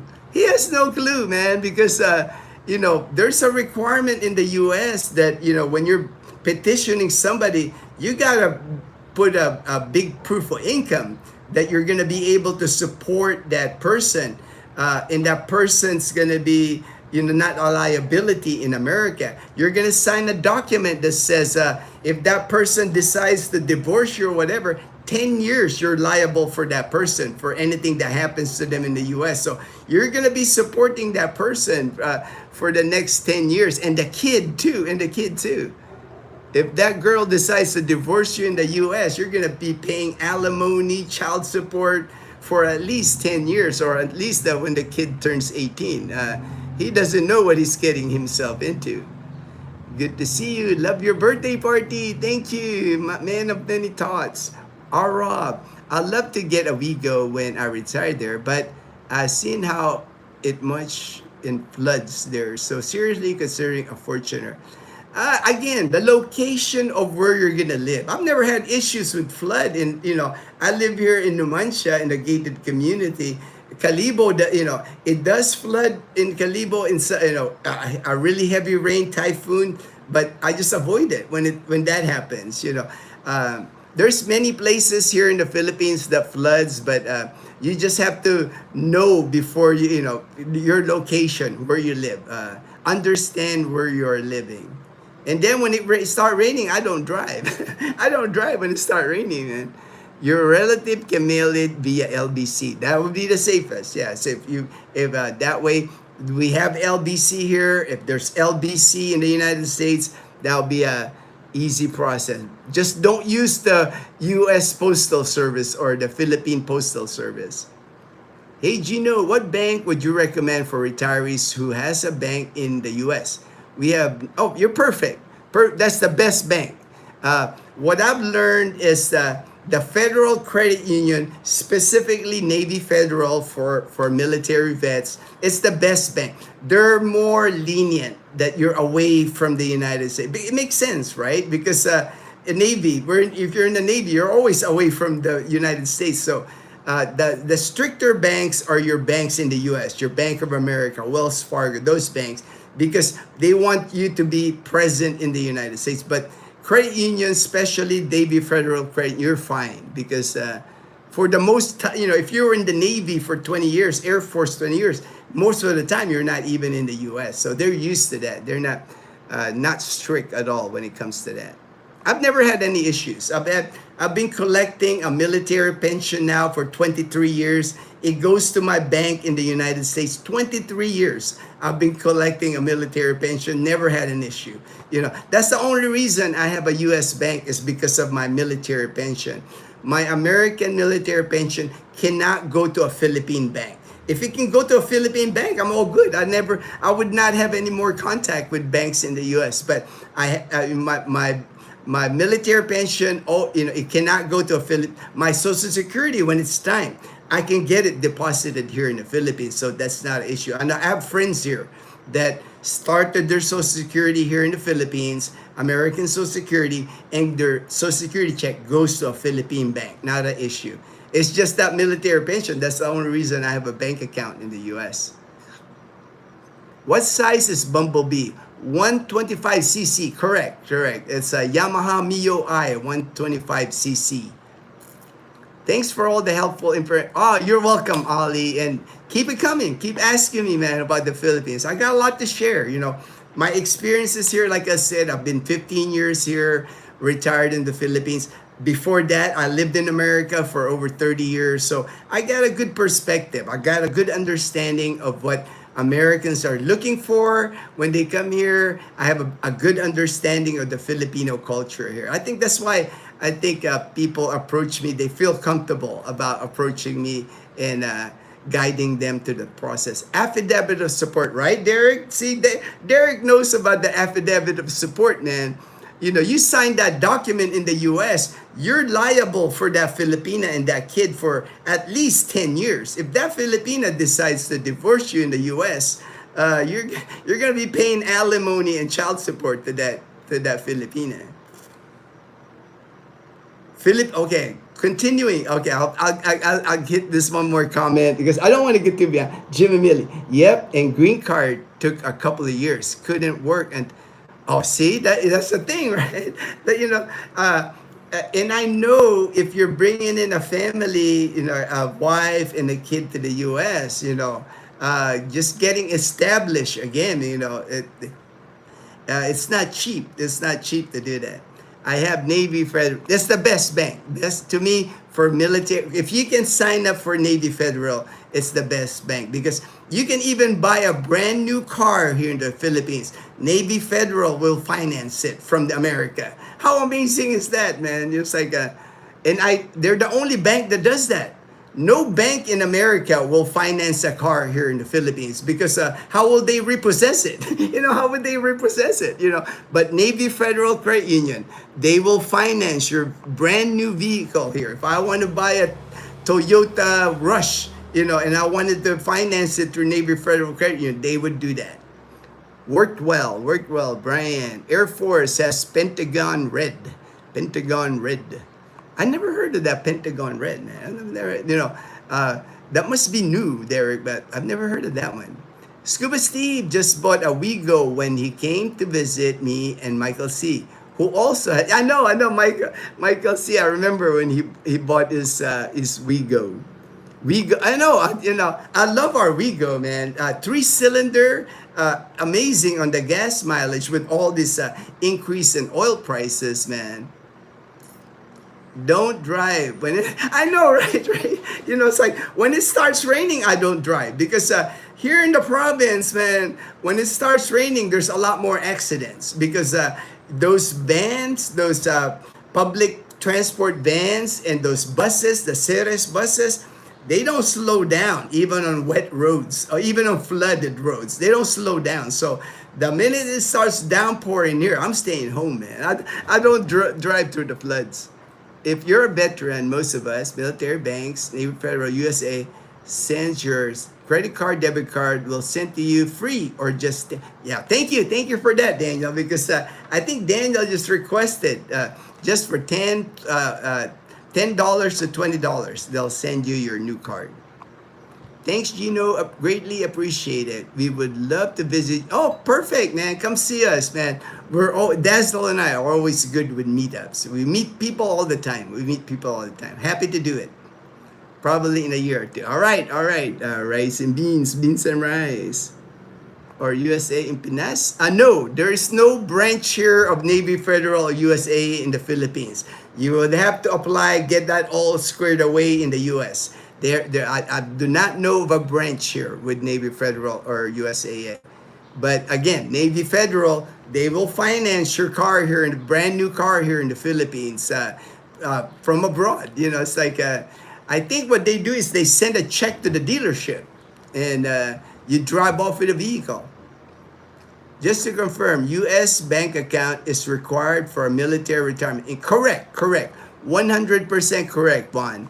If you're receiving a military pension, it has to go to a U.S. bank. That's the only reason I have a U.S. bank account. My military pension cannot go to a Philippine bank. I guess it's a military thing. It's a military. So the last 23 years, I've been collecting a military pension from the United States Air Force. It goes to my military, to my bank account in the U.S. Flood in Manila is over the roof. That happens. When people make that statement, Emilio, to me it's inaccurate because you will see flood in Manila over one-story floor, but it's not the entire Manila. It's areas in Manila like Navotas area, Marikina area. There are certain areas in Metro Manila is humongous, man.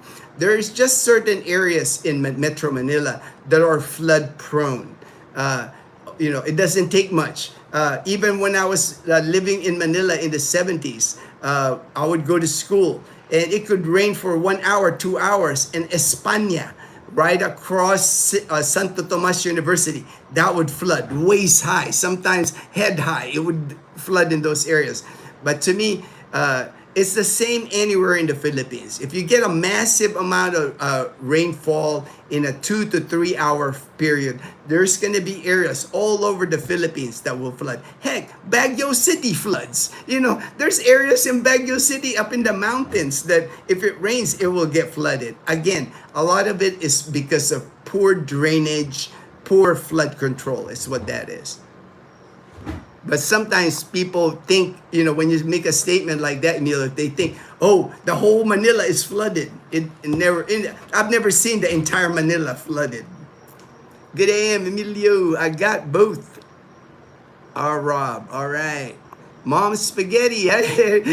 You must be a friend of 8 Mile. Mom Spaghetti. Hey, Gino. What about filing tax? Do you do it in your own? Or I do it on my own. My taxes are super easy. My only income is my military pension. Now YouTube, I get a W-2 from YouTube. So very easy. I file through H&R Block online and I file it online. Very easy. I'm not complicated. I haven't done stocks or anything like that. Investments in the US, that can get complicated for taxes. If that's the case, they do have tax advisors here. I know at the Retired Activities Office in Angeles City, in Subic also, the Retired Activities Office, they do tax services there. If your tax is complicated, my tax is super easy. It's me, Dazzle, my military pension, and YouTube. That's it. How easy can that be, man? And if you're married for 10 years and you divorce your wife, she gets half of. Correct. See, Derek's pumping out some good information there. Thank you, Derek. Good morning, Fort Ray. I have USAA mostly because I had issue with my previous bank, made me come to a physical branch to unlock my account. It's 100%. Oh, thank you for that, Ray in the Philippines. 100% online, USAA. So that's why I choose them. Loans taxes can be filed from anywhere online. H&R Block. Yeah, that's what I use, Alan. I use H&R Block. I've been using them for the longest time. I think when I initially came here, I used something else. It wasn't H&R Block, and I switched over because it was easier. You know, H&R Block's been really easy to use. Nearest branch, Singapore or Japan? All right, thank you. Thank you for that, Derek.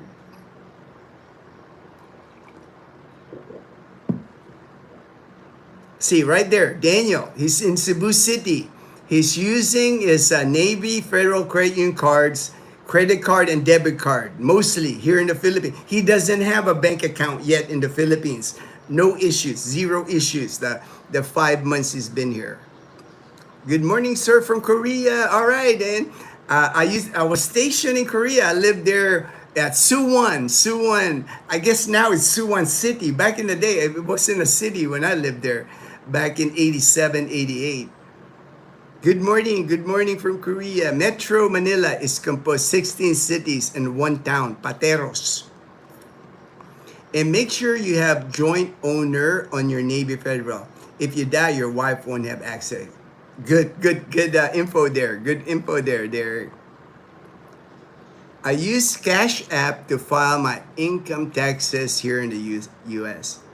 The generally low-lying area, Nabotas, Malabon, yeah, right? See, thank you for identifying them. Because I remember, man, that Marikina area, that river, the big river in Marikina, it don't take much for that river to overflow. Even back in the 70s, I can't even imagine now, you know, with more the more population, more people living side by side, you know.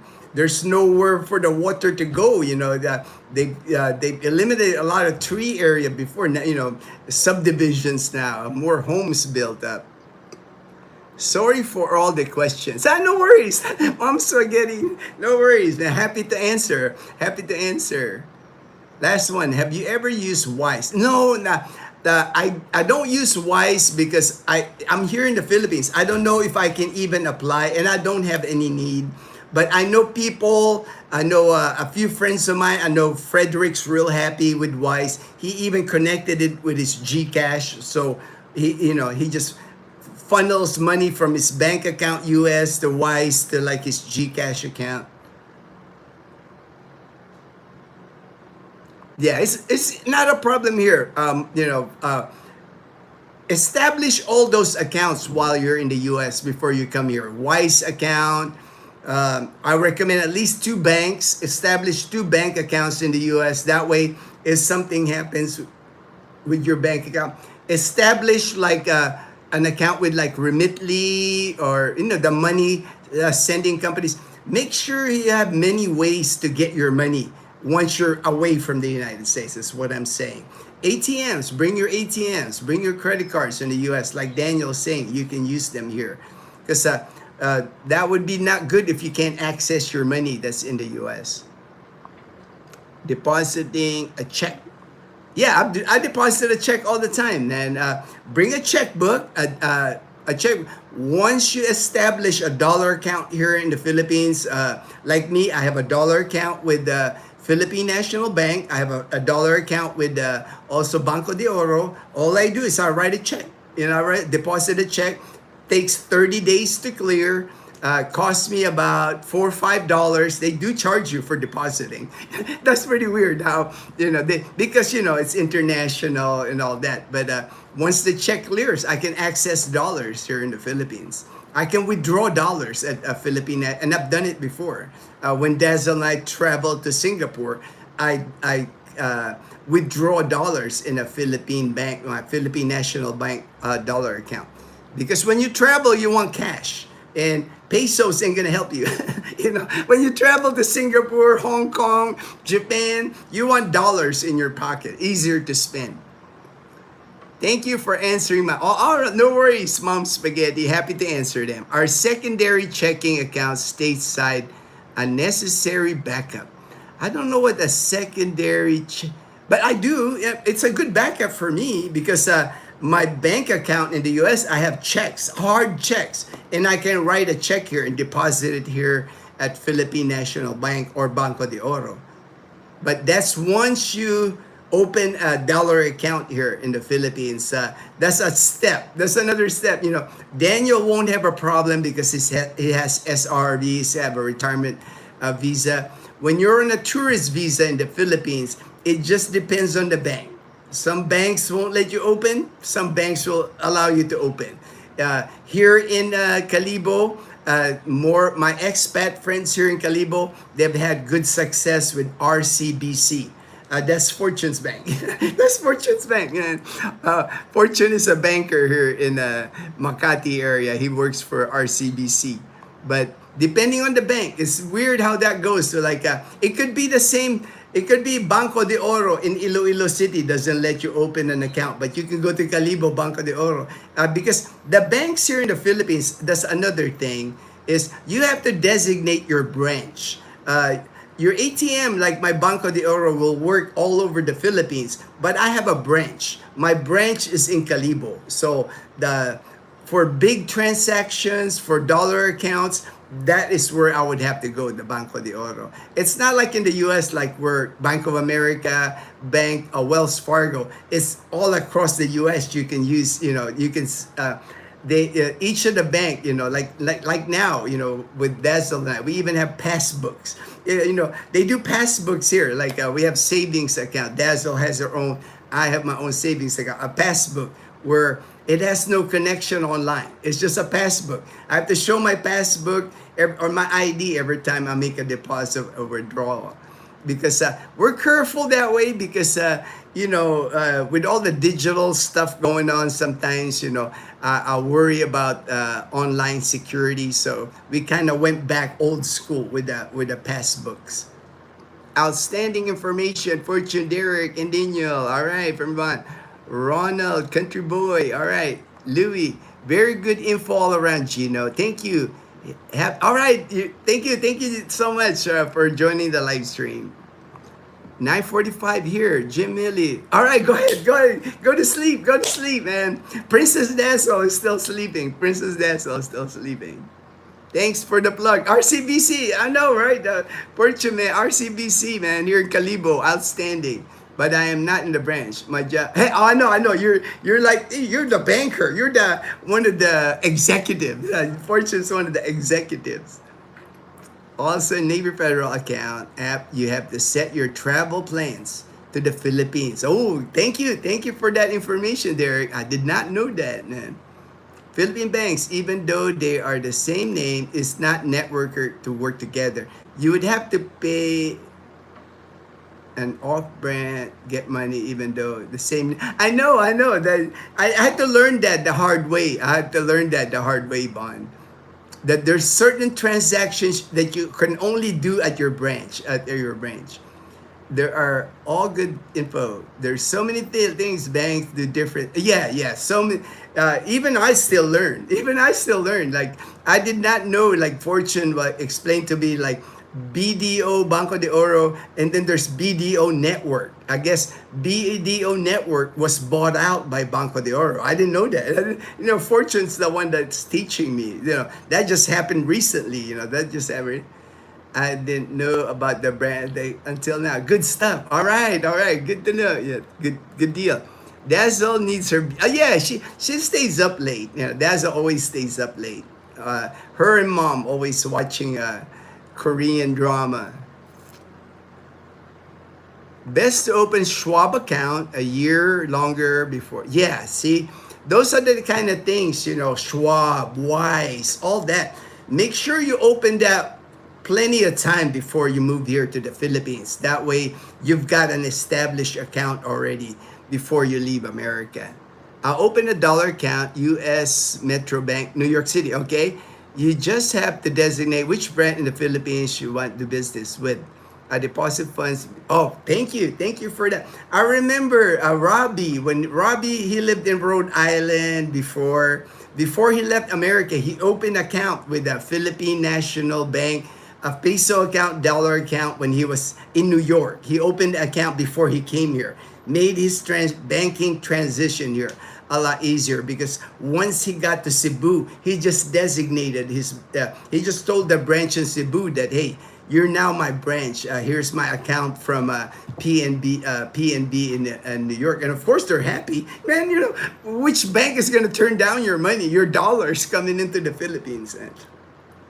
All right.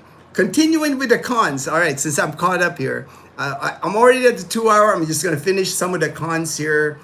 Filipino time. Filipino time is real. That is a real thing here. Filipinos, what is that? Arrive late or anything here, occasion, even a government event, even an announcement, you name it. Everything starts late. Fashionably late. That's the word. Fashionably late. That's the thing here in the Philippines. Like at my party. I schedule my party at 5 to 9 because I know usually 9 p.m. here is like you don't want to be singing karaoke past 9, so we wanted to get that done. And then, some of my guests, my friend Steve, he doesn't like driving at night, so I figure 5 we'll eat, and then he left, before it got dark. So that's why. But my Filipino friends, they didn't start arriving till like 6:30. That's just it. That's just what it is. Filipino got their own time. Filipino time.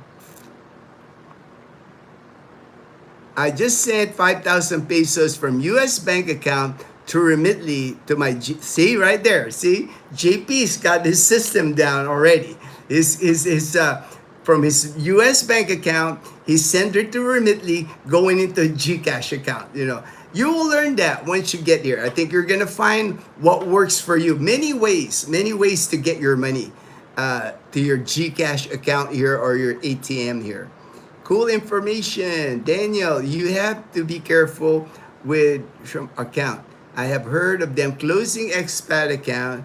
They don't authorize accounts in the Philippines. Hopefully the banks in the Philippines will improve after all the flood scams. They need a better way to connect all. Yeah, I think so, right, Alan? They do. They really do. They need like a nationwide system, right? Like a nationwide system. But for me, it works. I've been here. I think once you get into like your community, like in Calibo, my Banco de Oro, my Philippine National Bank, and Dazzle, she banks with Metro Bank. We do that. The reason why we use 3 banks in Calibo, that way we have 3 ATM cards. Because what happens here in the Philippines during the weekend, those ATMs run out of money. Saturday, Sunday, by Saturday you're still okay. Sunday, a lot of the ATMs are out of money, especially on like a payday Friday. That's why Dazzle and I, we have 3 ATMs because we can at least go to 3 different banks. Usually a line too on the weekend here. So you might want to get, like me now in Numancia, I have a Banco de Oro here. I go to the bank here really early, like at 6 a.m. when nobody's there because the ATM lines in Calibo, there's always a line. It's hard to find an ATM in Calibo that doesn't have a line of people. One network bank had many provincial in the remote areas. So number 1 Philippine bank bought it. Yeah. That's the story that Fortuna told me about that. That's why then when he told me that, that's why. Because the Numancia Banco de Oro is a network. Banco de Oro network is their sign. So they renamed it Banco de Oro Network Bank. Yeah, that's my. At least now I have a bank in our small town of Numancia, man. I didn't even have a bank here before and no ATM here before. Dang, spell check. Nice, JP. GCash, very good. Even market vendors. Yeah, right now, man, GCash is the way to go in the Philippines. Once you get here, establish a GCash account because it's taken by everybody now. I mean, like Fortune saying, man, even like the street food people, sari-sari store, they take GCash because it all goes from one phone to another. Like if you're buying something, it goes from your phone to like the vendor's phone. So the money transfers that way. I use GCash by load. Pay my house, see? Order pizza. See, JP's living on GCash, man.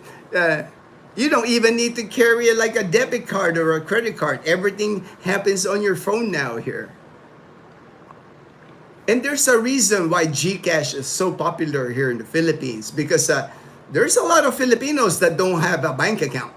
Because in the Philippines, you have like a certain amount of money to open a bank account. There's just a lot of people here in the Philippines that live day to day, a lot of farmers, a lot of construction workers, they don't even have the money to open a bank account. So for them, it's just so easier to, as long as they have a phone, or one person in their family has a phone, that's how you can pay them. You can pay them on GCash.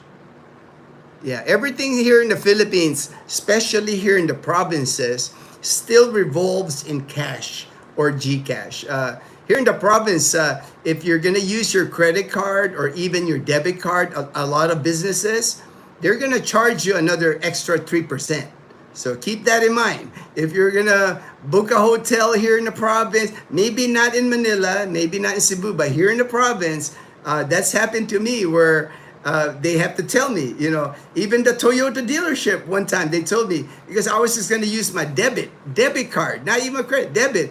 And the lady at the counter said, sir, we have a 3% charge on debit card. I said, okay, let me use my GCash then, because keep that in mind. 3% makes a difference. Makes a difference. Yes, they need ACH system like America. Fortune, JP. Lunsa, I stood in line at the bank for over an hour on Monday morning. I know, right? See, thank you for mentioning that, Lone Star. That happens here. Like I said, there's what happens a lot of times is one bank might go offline or something, and then everybody in Calibo, people find out quick, like especially on the weekend, like Monday for Lone Star. It's like, oh, this bank, they're offline. This bank is offline. Next thing you know, there's only like a couple of ATMs working in the entire town of Calibo. So you're gonna have like a dozen people in line. And one thing about using ATM here, I don't know what it is, but me, man, when I use my ATM, I'm in there, put my card, get my money, I'm out. I'm out of there in like a minute or two. Man, sometimes people are there like, what? One person is on the ATM like for like 10, 15, 20, 30 minutes. I'm like, what's going on in there? But very common here to stand in a long line to get money out of your ATM. Anyone know the max amount you can send through GCash?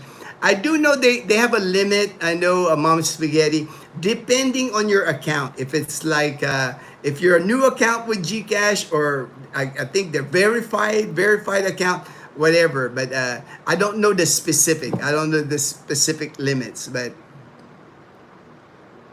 the lady in front of me rode a bus from Fort. Oh wait, I think think about that, right, Alan? That she rode the bus for 45 minutes just to access the ATM. That's what. Putting money in ATMs is an outsourced service. So usually they load, let's say okay, thank you. No, now I know. Now, thank you for that portion. Now I know, because like me, I already know, like before Friday hits, especially a payday Friday, I'm going to hit the ATM Wednesday, Thursday, make sure I have money, because the weekend is like the worst time to get the money. And then even Monday, because they haven't loaded the money on the machines on a Monday. But weekends, they always start going offline on the weekends, especially payday weekend. I have a question. Can I find a Christmas tree and decoration at SNR? You should be able to. Now, it's going to be like the plastic Christmas tree. Many Christmas decorations in SNR. It's run by Globe Cell Company that is owned by Ayala. Oh, wow. It took me about 2 hours to get my GCash to work. Many times to get my AC card to be. Yeah, the picture, right? With GCash you have to take a selfie, and then you have to take a picture of your ACR card. So it takes a while. Like I said, many of those online things here, man, I know it gets frustrating here. They're just not that efficient. A lot of your websites don't get updated. We're just behind. When it comes to digital, here in the Philippines, we're just way behind here. Another thing on the cons, this one I don't have to tell anyone. the Philippines is just a natural disaster prone. I mean, we get at least 18 to 20 typhoons. Now, it doesn't hit the same area. Like I said, here in Western Visayas, we might get hit by 2 a year. Northern Luzon seem to get hit like half of the at least 10 typhoons a year. Leyte, Samar area, a high amount of typhoon hit that area. Not as much as Northern Luzon, but they do get a lot more rain in that area. We got volcanoes here. If you're living in the Tagaytay area, if you're living in the Bicol region, if you're living in Negros Island, Mount Canlaon, we have 3 very active volcanoes here. Earthquakes now, with earthquakes, tsunamis, right? So there's just a lot. There's a lot of natural disasters here. But again, pick your location, research the location, because for some reason, like here in Panay Island, I've yet to hear about a volcano here. So that's one, at least we don't have to worry. We do have earthquakes here because we're in the ring of fire. So pretty much the entire Philippines, I don't care where you live in the Philippines, you're gonna experience an earthquake here. Flooding, depending on the area, again, unfortunately here in the Philippines, they do not have those maps like in the US. Like if you're looking at the town map or a city map, they would draw a map of like the flood zone, right? They identify a flood zone in the area. There's no such thing in the Philippines. There's no such thing as a map that's showing the flood prone. So a lot of times you're gonna find out the area that's flood prone from talking to people. It's like people you trust. Don't trust the real estate agents.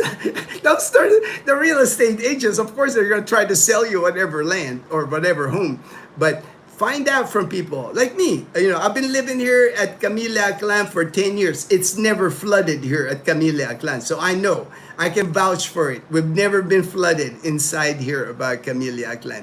That's how you would know from people, from relatives that you know. Domestic travel here in the Philippines, not always the easiest. Not always the easiest. Dazzle and I just went to Negros Island by bus, by ferry. Man, it will wear you out. It doesn't matter if you ride the air-conditioned buses here in the Philippines. Anything 4 hours or above on a bus here, air-conditioned, especially the non-air-conditioned bus. 2 hours would probably my limit on a non-air-conditioned bus, but anything more than 4 hours on a bus here in the Philippines will be challenging because they don't make many stops. They might make one stop for restroom break. Sometimes they have a bathroom on the bus. A lot of times the bathroom on the bus don't work. So that could be a challenge. The ferries, there really no schedule on the ferry. Unreliable ferries, especially if you're going on the Roro to bring in your car. Very challenging. If you're island hopping here, taking your vehicle, have a lot of patience. Because the system, the way they manage the system, is just not efficient. People will be vehicles, trucks will be cutting in line, motorbikes will be cutting in line, and you're not gonna go like what the heck's going on? I've been here 3-4 hours waiting to get on that ship, and I'm not getting in. It's just not efficient. Some of the things that you'll experience here, domestic travel. Healthy foods, they're getting better. I can, even in Calibo, more and more restaurants serve salad, but fresh salad, generally, anywhere you go in the Philippines, is gonna be more expensive than your entree. Like, let's say you're gonna order like pork chops or fried chicken or whatever, rotisserie chicken. Your salad is gonna be more because it's hard for them, I guess, to maintain the salad, the fresh salad. Not many Filipinos order it. Filipinos aren't big on fresh salad because they're thinking, man, it's too expensive. I want meat. I want rice and meat. A salad to them is not a meal. Unlike in America, you order like a chef salad, Caesar salad for lunch. That's your lunch. a Filipino, that's not a meal. A salad is a side order. That's not a meal for a Filipino. So improving. That's why your healthy choices, even at restaurants, um, if you want to eat healthy here in the Philippines, you're gonna have to learn to cook or find a Filipina that knows how to make healthy food, because a lot of your food here in the Philippines, street food especially, even karinderya, a lot of the food here that you'll see fried, a lot of fried. And Daniel was even mentioning to me the oil that they even use here in the Philippines, not the best cooking oil, not the best cooking oil. Of course, it's a developing country. They're trying to make the cheapest ingredient, cheapest meal to sell it to you at a lower price. But you can find restaurants here, fine dining, higher end dining, but you're gonna pay more. You're gonna pay more for quality, good health food, like in Boracay. Boracay, you're not gonna have a problem finding healthy food in Boracay. But a lot of Philippine food, unfortunately, is fried. They don't eat a lot of fresh vegetables here, as far as like the way we eat in America, like in a salad.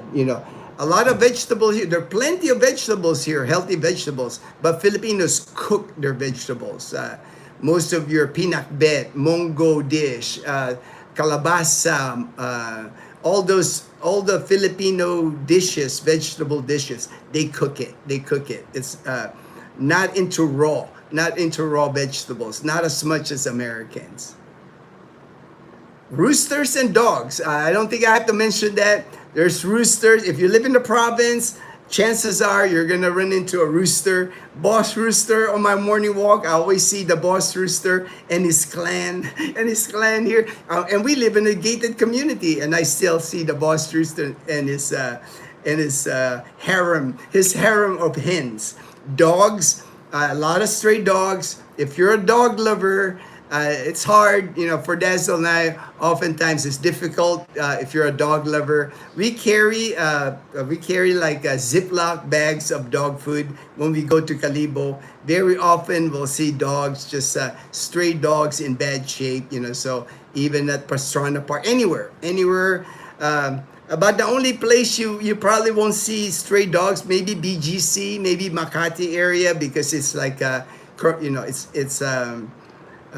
they take the dogs away. I'm sure they take the dogs away, but pretty much if you go to any town, any provincial area here, many stray dogs. Of course, with dogs, they poop, and of course they poop. That's an issue. So that's why when you're walking in the Philippines, like if I'm walking in Calibo, my eyesight is on the ground. I'm not looking, I'm looking at the ground because I don't want to step on poop. And then a lot of times your walkways in Calibo, there might be a hole in it. There might be it's a challenge. Sometimes it feels like an obstacle to walk around in Calibo. It is what it is. It is what it is. Hi brother. Pinay Heart. Hey, Pinay Heart. Good day, Pinay Heart. Fortune. JP, when you capture the pic of your for their validation. Yeah. That's more. We have helped many people get their. Dazzle's really good at helping people get their Gcash going. Local ID, verification, receive money, essential. I met a Filipino blogger yesterday. His channel. He said he watched you. All right. I know him. I've been watching that guy I've made comments on his vlog many years ago even. This was when he was still living in a van. That's when I caught him. I know he's from initially in Canada. I watched him. He lived in Indianapolis. I've kept track of him. So I've communicated with him before. Yeah, thank you, Pinay Heart. I'll have to look for that video.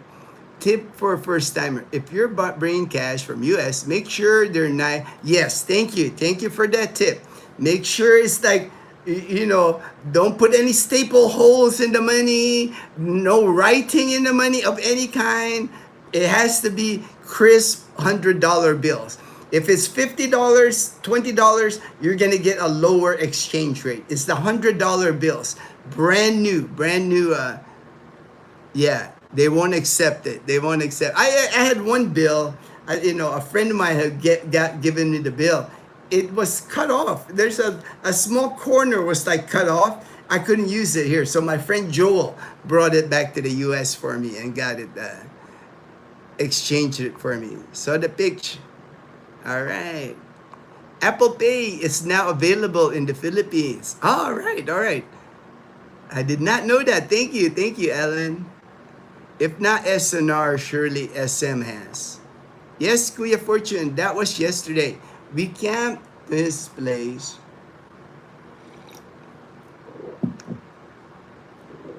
They got really, really lucky. Oh, I know. Okay, I'll have to watch that video now, man. I'll watch the video. Do you pay the rent with GCash? You can. You can pay. You can pay rent. You can pay even La Casa Española. I know they take GCash. GCash is widely accepted. More accepted than debit or credit card here in the Philippines. Like I said, Lowell, even the street vendors, even your fishball vendor, balut vendor will take GCash, man. They were not planning to buy a house as they plan to live in the Philippines someday. The last video I saw him, didn't he have like a home in Palawan? I think that was the last video I saw of him. But I'm glad you met him. I could tell they're good people. I've been watching them for many years now. Like I said, since their Canada days, since when they were living in a van or living in an apartment in Indianapolis. Nurse, yep. He was not worried about medical in the PH. Yeah. See, that's the thing, Pinay Heart. Because he has medical background, I have medical background. Medical care in the Philippines has never been an issue with me because I know the medical care in the U.S. I work in risk management. The last 7 years in Tucson, Arizona, it's like, I think some of the medical care in the U.S. maybe people think it's like the best medical care you can get. Unfortunately, people are people. Hospitals make a lot of mistakes. I forgot one. Lazada takes GCash. I can order there, change my address to deliver to the office so I can not wait all day for a delivery. Low. Yep, pay with GCash. And that's one thing nice, right, JP? With La Casa Española, you don't have to wait for your package. They'll deliver it to Nathan, the manager's office. So, and then when JP walks into the apartment, it's like, hey, JP, you got a package. Same thing with me here at Camellia, man. It's like, I get the cash on delivery, right? We never pay online because we just do the cash on delivery. What Dazzle and I do, we get a Ziploc, we put our money, put my name or Dazzle's name, we give it to the security guard. The security guard gets the package, pays the cash on delivery. So I don't have to wait it. They don't have to come to my door. It's like when I go through the gate, the guard will like wave me, Kuya, you got a package. He gives me my package. You can ask the place owner if they accept GCash. 1. When living in paradise, you can't live in fear. Yeah, I mean, like I said, Vaughn, I know the Philippines is not for everyone. It takes a certain type of person to move their life thousands of miles away from their homeland, like in America, where they have family in America, they have friends in America. Most people that move here in that situation, when they leave, all their friends family and friends are gonna tell me, you guys are crazy. Why move to a developing country all the way out in the Philippines, But they just don't know. They just don't know, It's like, I've just seen it so many times now. Almost 4.5 years now on YouTube, almost 4.5 years of helping people move here. And the people that's moved here have found good lives here, better lives than what life they could ever have wherever they came from. Because it's just, it's hard to explain. It's hard to explain. It's the sense of community here, the sense of the bayanihan spirit, the welcoming of the Filipino. The people that are here, I know JP, I know Mel, I know Ruben, I know Edgar. They don't focus on the negative. We know about the negatives here. You know, it's like power outage. I just had a 2 hour power outage unannounced yesterday. That doesn't worry me. It's just like, well, it's power outage. You know, it's like, let's go outside for a walk. You know, that's the way I look at it. He is a nurse. I agree with him when he said, even here in the US, we are not even getting the best care anywhere. Yeah, see, he's got medical background, so he knows. He knows. And thanks, Fortune. High chance. Lowell, they will accept. Gino, they do have those maps available in the Philippines. Oh, they do? I've never heard of it. The flood-prone maps, flood zone. I don't know how good they would be, though. I don't know if they get updated. Panay Island needs an expressway. Kalibo. Yeah. There is a plan, Alan. There is a plan from Iloilo to Katiklan. An expressway that they're planning to build. But like anything else here, same thing with the bridge. The bridge from Iloilo to Guimaras to Negros. It was supposed to start July of this year. Now it's like next year now, maybe had a problem with the financing, the bridges that I think Korea was supposed to build the bridge. It's 1100 degrees in Grapevine. Hot. I'm not 100% sure, but I think they're available through the D. They have earthquake falls and flood zone maps. Well, you might be correct. You might be correct, Southern Cal Benny, but I would not put a lot of stock on those flood maps or whatever maps the DNR provides here. The best way to find out where the flooded areas here in the Philippines is like asking the people that live in it. It's like go to the gated community, go to the neighborhood and say, hey, does it flood here? It's like because I would not put any stock on anything like maps that they put out here in the Philippines. Not the same in the U.S., man. In the U.S., the reason why you can trust those maps, if those maps are wrong, you can sue somebody. Here in the Philippines, if those maps are wrong, you can't sue anybody here. They're gonna go, oh well, it's like, the DFW heat is brutal. We live in DFW. We are headed back on Friday. Dallas Fort Worth. Go Cowboys. Go Cowboys. There, have a good day. Yay, Lone Star, good luck. Camping, but can't do much with the hot weather. Haha. Yes, from Canada. Wow, that is awesome. Apple Pay working here now. Okay, I'm gonna I got to the bottom. Good deal. It's amazed me when people were paying their bills. I do the same thing. I load, actually my Gcash bond, I load it at 7-Eleven. I pay, when we book online, like a hotel, I pay it at 7-Eleven. I don't use credit cards. I don't use my debit cards online. I just don't trust them here. I do all my bill payment and all that. I do it and then my electric bill, I pay through Gcash.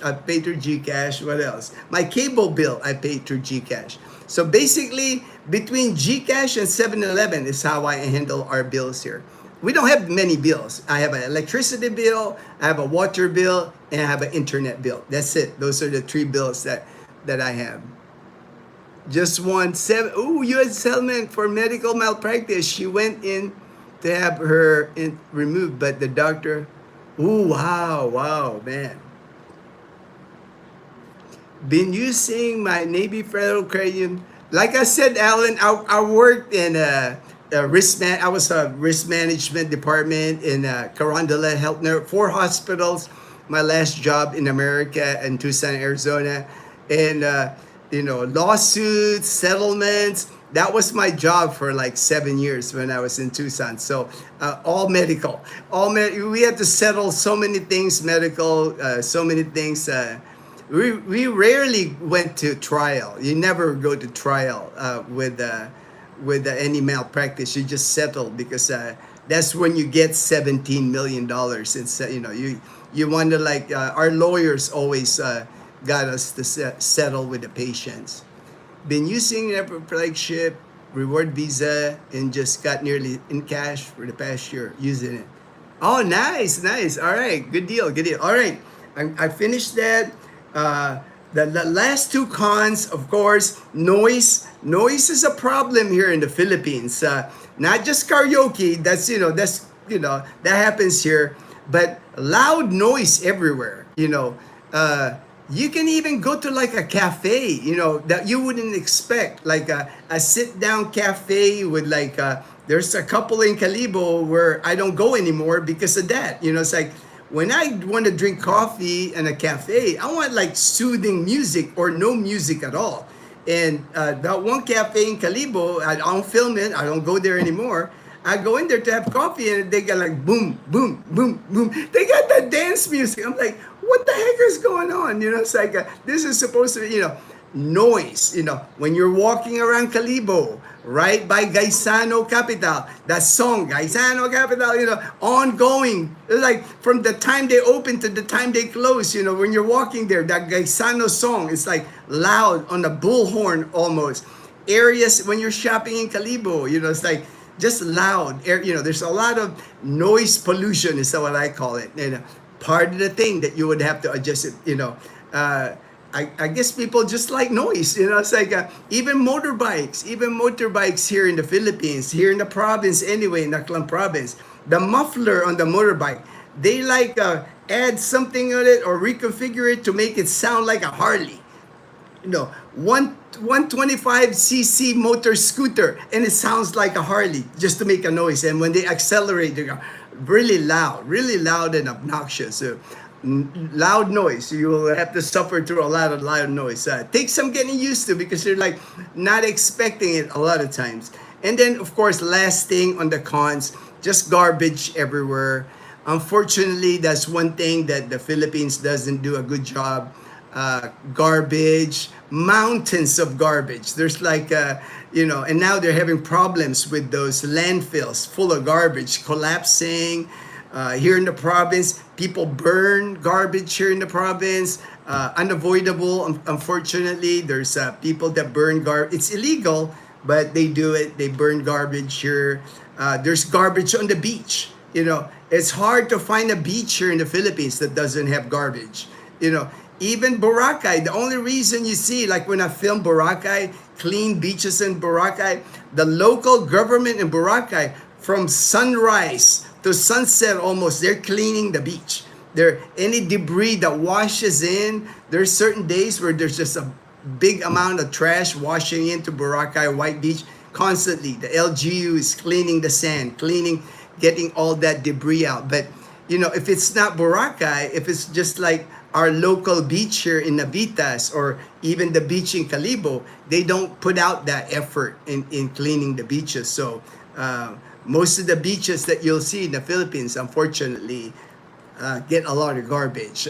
You would have to go on an island hopping to, on a boat trip to like a remote island to really see like the white sand beaches. So don't think that all beaches in the Philippines look like Boracay or look like Palawan. It's nothing like. Most of the beaches here, unfortunately, are a lot of garbage on the beach.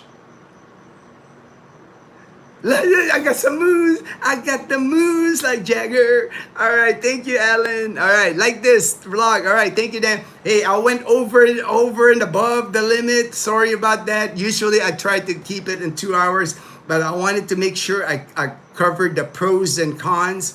I'm not always just hyping up the Philippines. I want you to know that there's many cons. Man, the Philippines is not for everyone. There's many cons, many things that you have to adjust. That you have to be willing to adjust. But I think if you're willing to adjust because of the good people here, the good-hearted Filipino, the fun-loving Filipino, it's more fun in the Philippines, you will find a good retirement here. Better than whatever retirement I could have found in America. Just for me, just my own opinion. It's like there's no way I could find this kind of life here if I had retired in America, which I can't afford anyway. Not on a military pension, I can afford a retirement in America. All right, thanks everyone. I'm sure Dazzle's probably awake already. Thank you so much for joining the live stream. Apologize for the length. For got carried away. So many comments. Appreciate the comments. Appreciate the comments. Thank you everyone. This was fun. Oh, thank you, LM. Glad you had fun. Always awesome insights. Yeah. All right. Thank you so much. Take care, everyone. Everyone, stay blessed. Stay blessed.